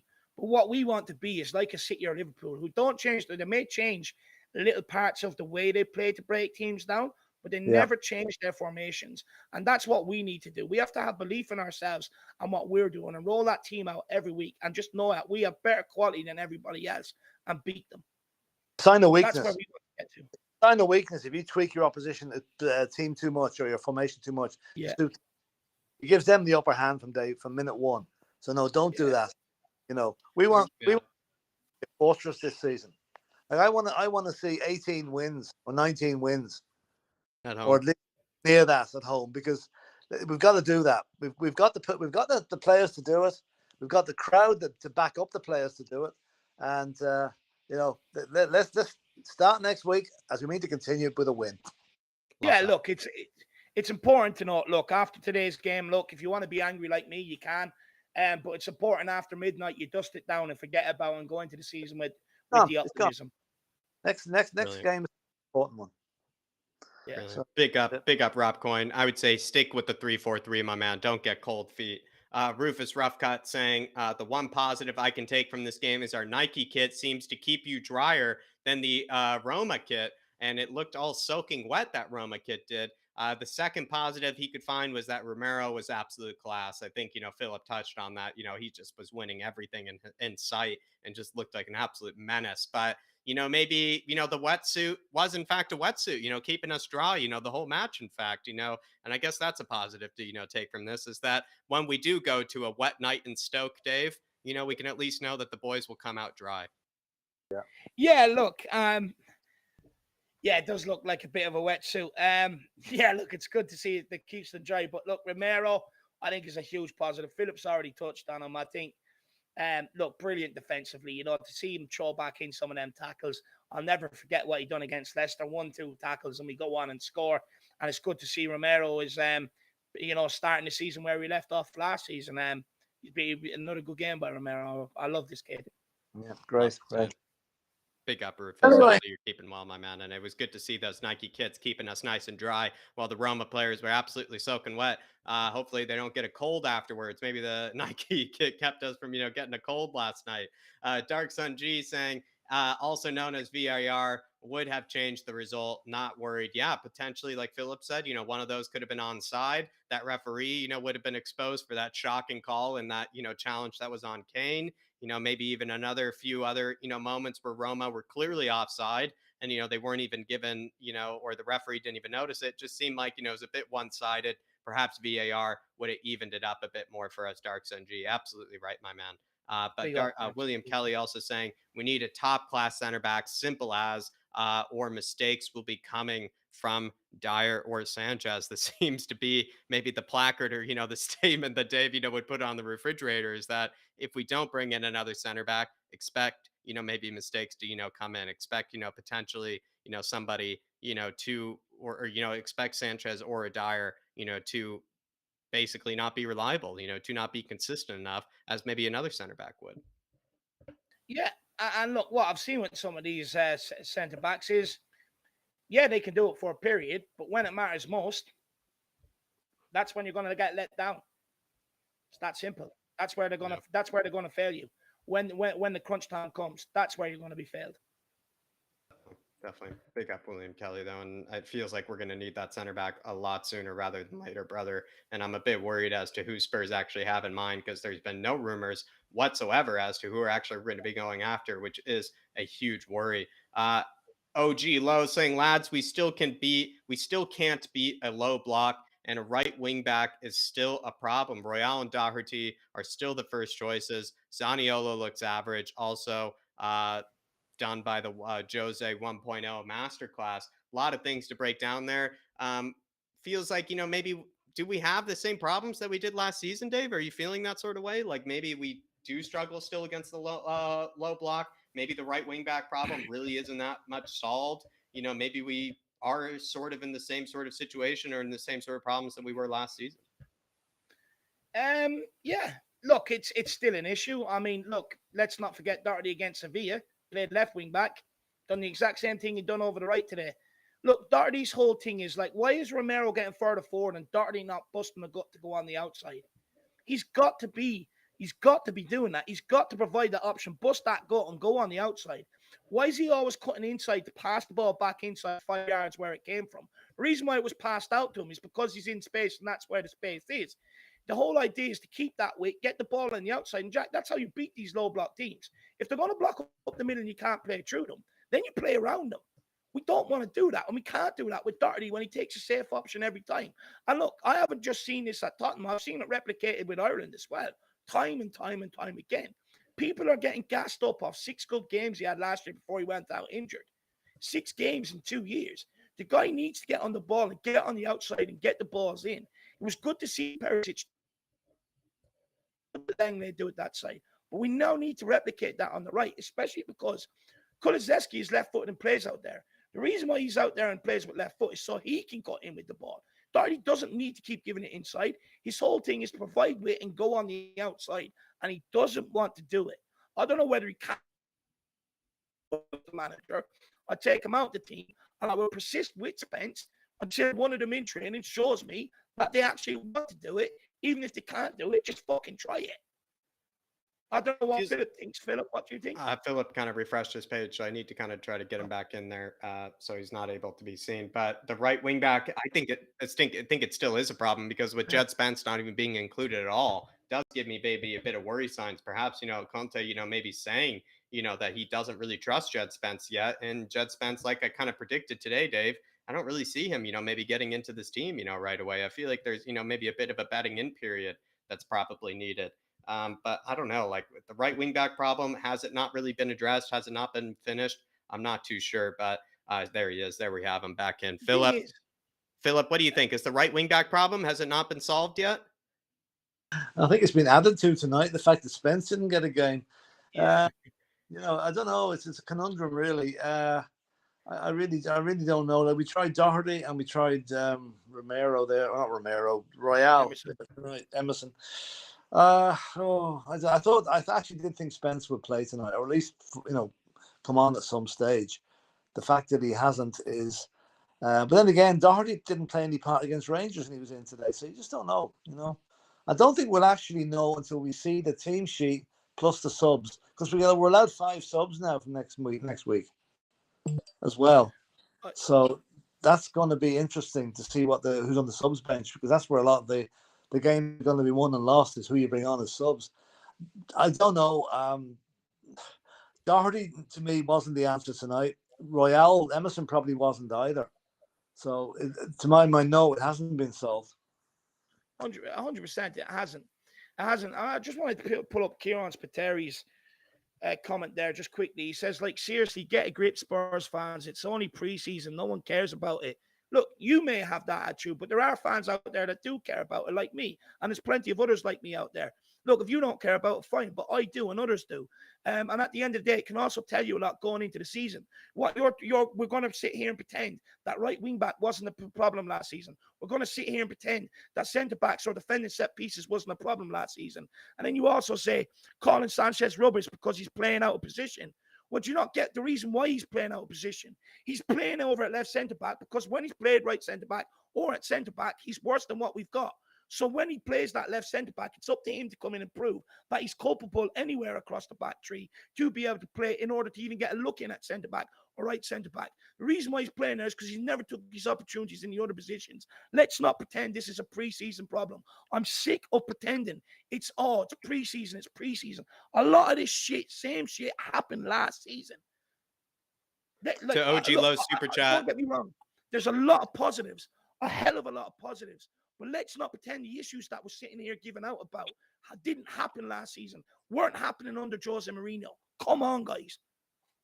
To OG Low Super Chat, originally, Royale and Doherty are still being the first choice. I mean, they did get us into top 4 in the first place, so perhaps they actually could turn it around and maybe they could show something, that maybe they didn't show last season. I don't know. It's just hard to say. They could pose the same problems they did last time, but they were also the wingbacks that did get us into top 4. I know maybe teams did they kind of targeted them. Perhaps, they didn't maybe not take them too seriously, but I'd like to think that they are improving. At least in the case of Royale, I'd like to think that he is improving and that we might not have the same issues that we did at least last season at right wing back. And we also have Lucas technically to bow out there, but it is a worrying sign that maybe the right wing back problem hasn't been fixed. And he also said that Zaniolo, another person saying Zaniolo looked average, which is what Philip seemed to kind of think, as well. A lot of people weren't really impressed, by Zaniolo. The other super chat, Rob Coyne with a big one saying some games like today, we don't have that playmaker to make it happen out of the blue and win us the game or get us a goal. I can tell after 10 minutes what's going to be our outcome, and teams know our game plan. Do you feel like, the games are a bit predictable, Philip? Can you actually tell, how the game's going to unfold, from the first 10 minutes? I've heard that before when people talk about Spurs games. I mean, I don't think you can, really. I mean, unless you've got a crystal ball and see the future. No, I mean, okay, some managers might be better at second guessing it, but I don't think you can actually see, I mean, Conte would switch it around during the game. I mean, there's switches made during a game which even we would find hard to see, unless you're watching one particular player very carefully. There are players moved around and told to, drop further deeper or go further forward or whatever. So the game of it's like a game of chess. It's infinitely changeable.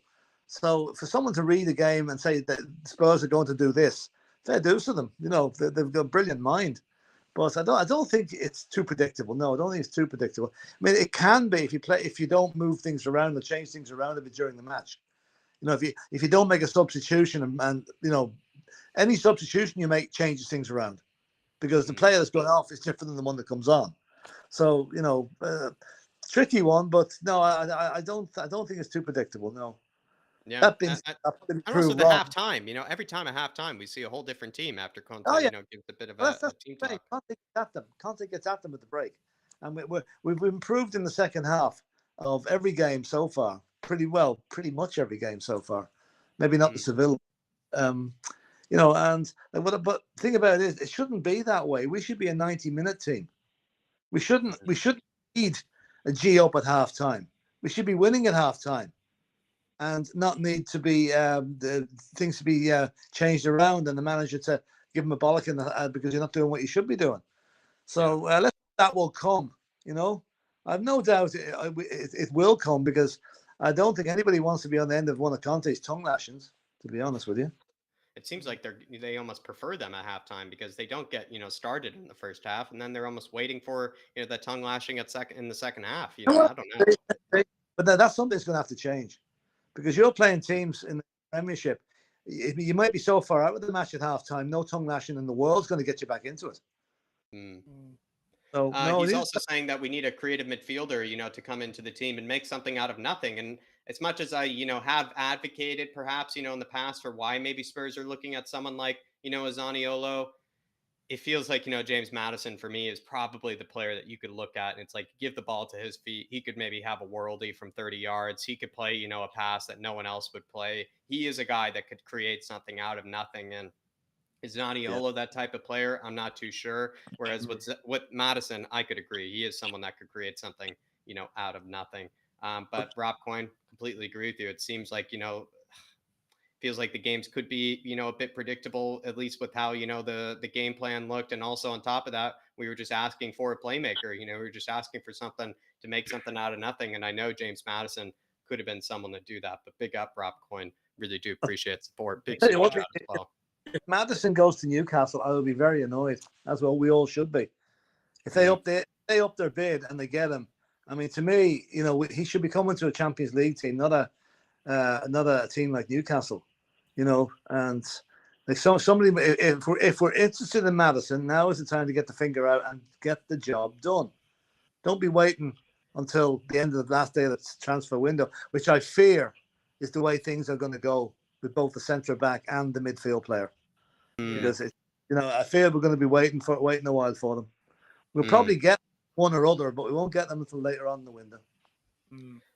OG Low saying if Kane or Son have a bad game, we lose. Same old. OG Low, I know what you're trying to say, that, yeah, we rely on Kane and Son. But to go to Dave's point here is that there's no shame in relying on two of the most world-class players in the world when it comes to being able to put goals away and when it comes to being able to create.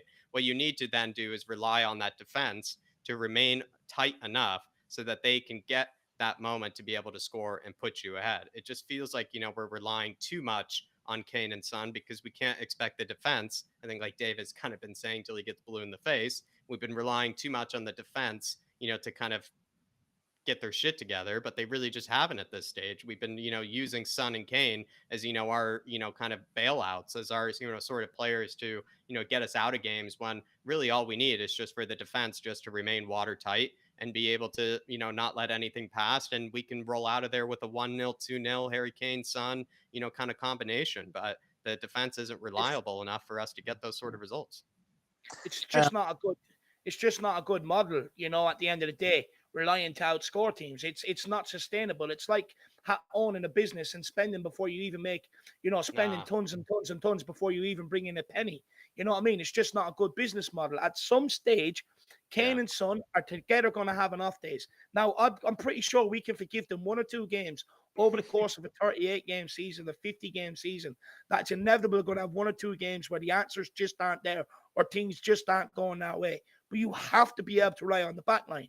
And in them games, if you do rely on the back line and can keep a clean sheet, or even today, you don't concede the goal, it's a different game. You might see Roma come out a bit more. You might get more spaces that open up during the game. But because we conceded the way we did, it just allowed them to sit in and close up the gaps. And that's why it's important, especially in these games, not to give your opponent any incentive, because they're already going to set up defensively and negatively, let alone conceding a goal and giving them something to hang on to. And when you give them something to hang on to, how many times do you see these teams usually see it out? Because they're experts at it, week in, week out. And that's why it's important to never even give them anything to hold on to in the first place, that the game is hanging in the balance. You keep them pending your half, like we done today. You keep knocking on the door. Eventually they'll crack.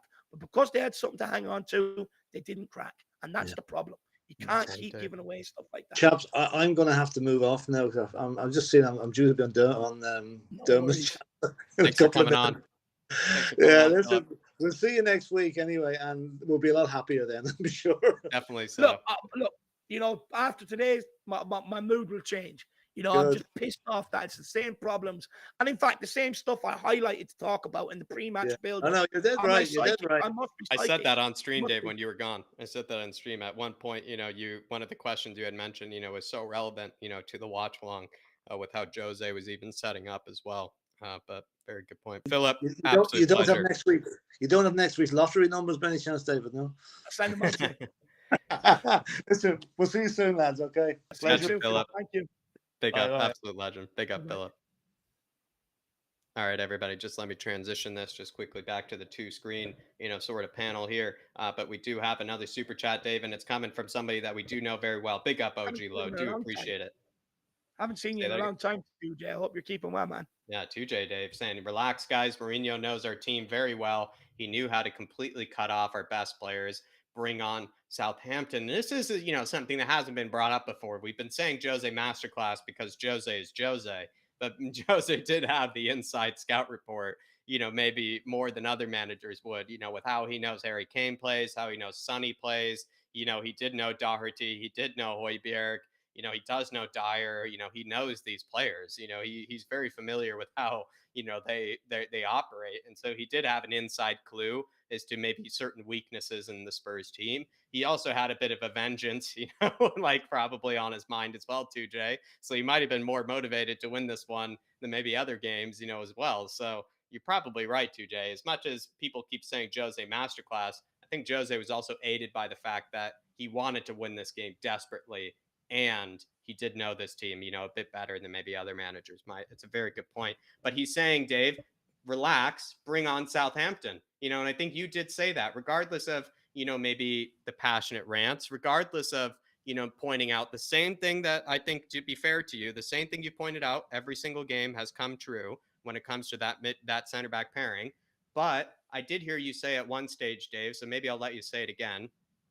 It does feel like, once now that the game is over, we can actually relax. The Southampton game is coming, and I'm pretty sure we're full confident we're going to be grabbing 3 points there. Yeah, look, 100%. Look, I'm only pissed off because I don't like losing. I've said this at halftime. Look, whether it's fucking a preseason friendly or Champions League final, I'll treat them the same. Maybe that's more fool me, but at the end of the day, I just don't want Spurs fans to keep washing off the same problems that were happening last season as, oh, it's just preseason. The sooner Southampton rocks up, that's it. We're not going to be vulnerable from set pieces. Doherty's going to start beating his man. That's not the case. You should already be implementing this stuff in preseason. Bar fitness, that's what else preseason is for, to implement your game plan, try things, and improve on what maybe you what didn't work for you last season. And I have not seen that centre back improve. Have not seen that right wing back improve. Doherty was useless today.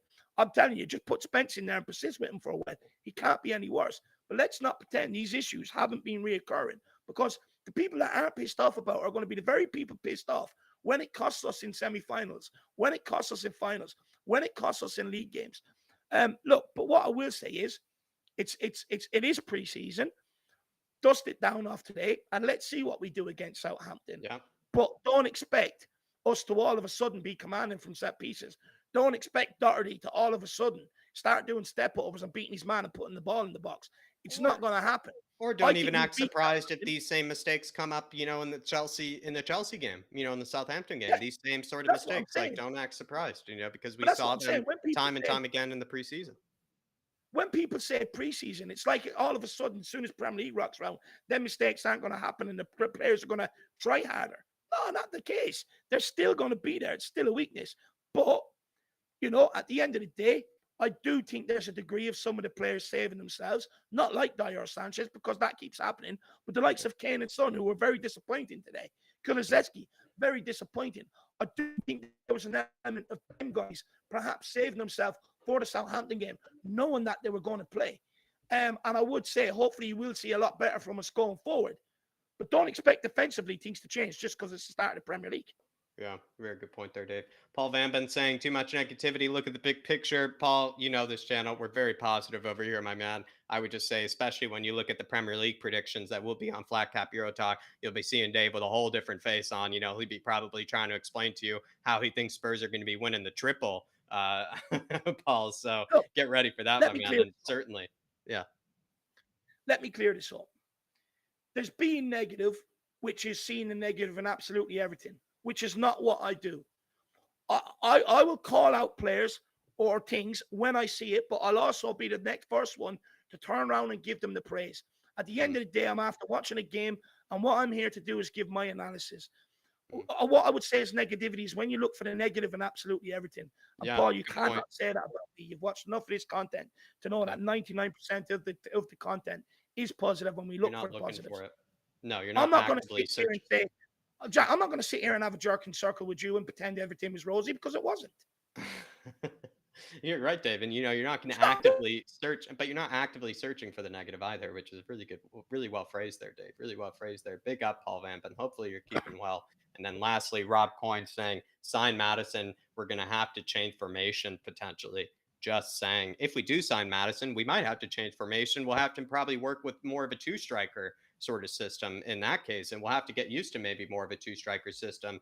But I don't know. Like, I feel like the 3-4-3 was effective as long as we have quality width and quality players outside who can actually offer, the delivery and offer that sort of, ability that we need in those wide areas.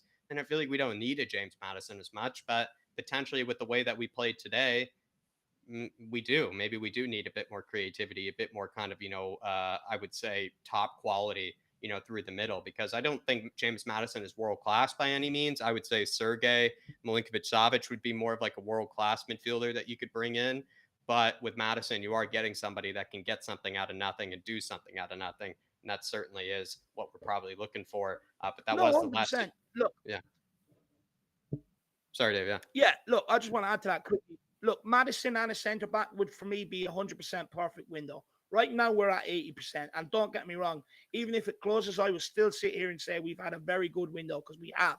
Let's not beat around the bush. But if we want to go from just settling for maybe pipping Chelsea to third, or actually closing the gap on Liverpool and City and having a right goal, the difference is bringing in a centre back and a cam and having every single option available. Big up, Rob Coyne. Really appreciate the support, my man. And then we have Aussie Spurs here as well. And he was just saying, you're not saying anything positive. I guess you must have just switched off when I said about Langley and Perisic and Son looking saucy down that side. I guess you must have switched off when I said Bentancur came in and is a lovely footballer. Look at the way he controlled the game. Absolutely brilliant. Look, if you want me to be negative and you don't want to be fair and say I have said positive things, that's on you. But let's not beat around the bush.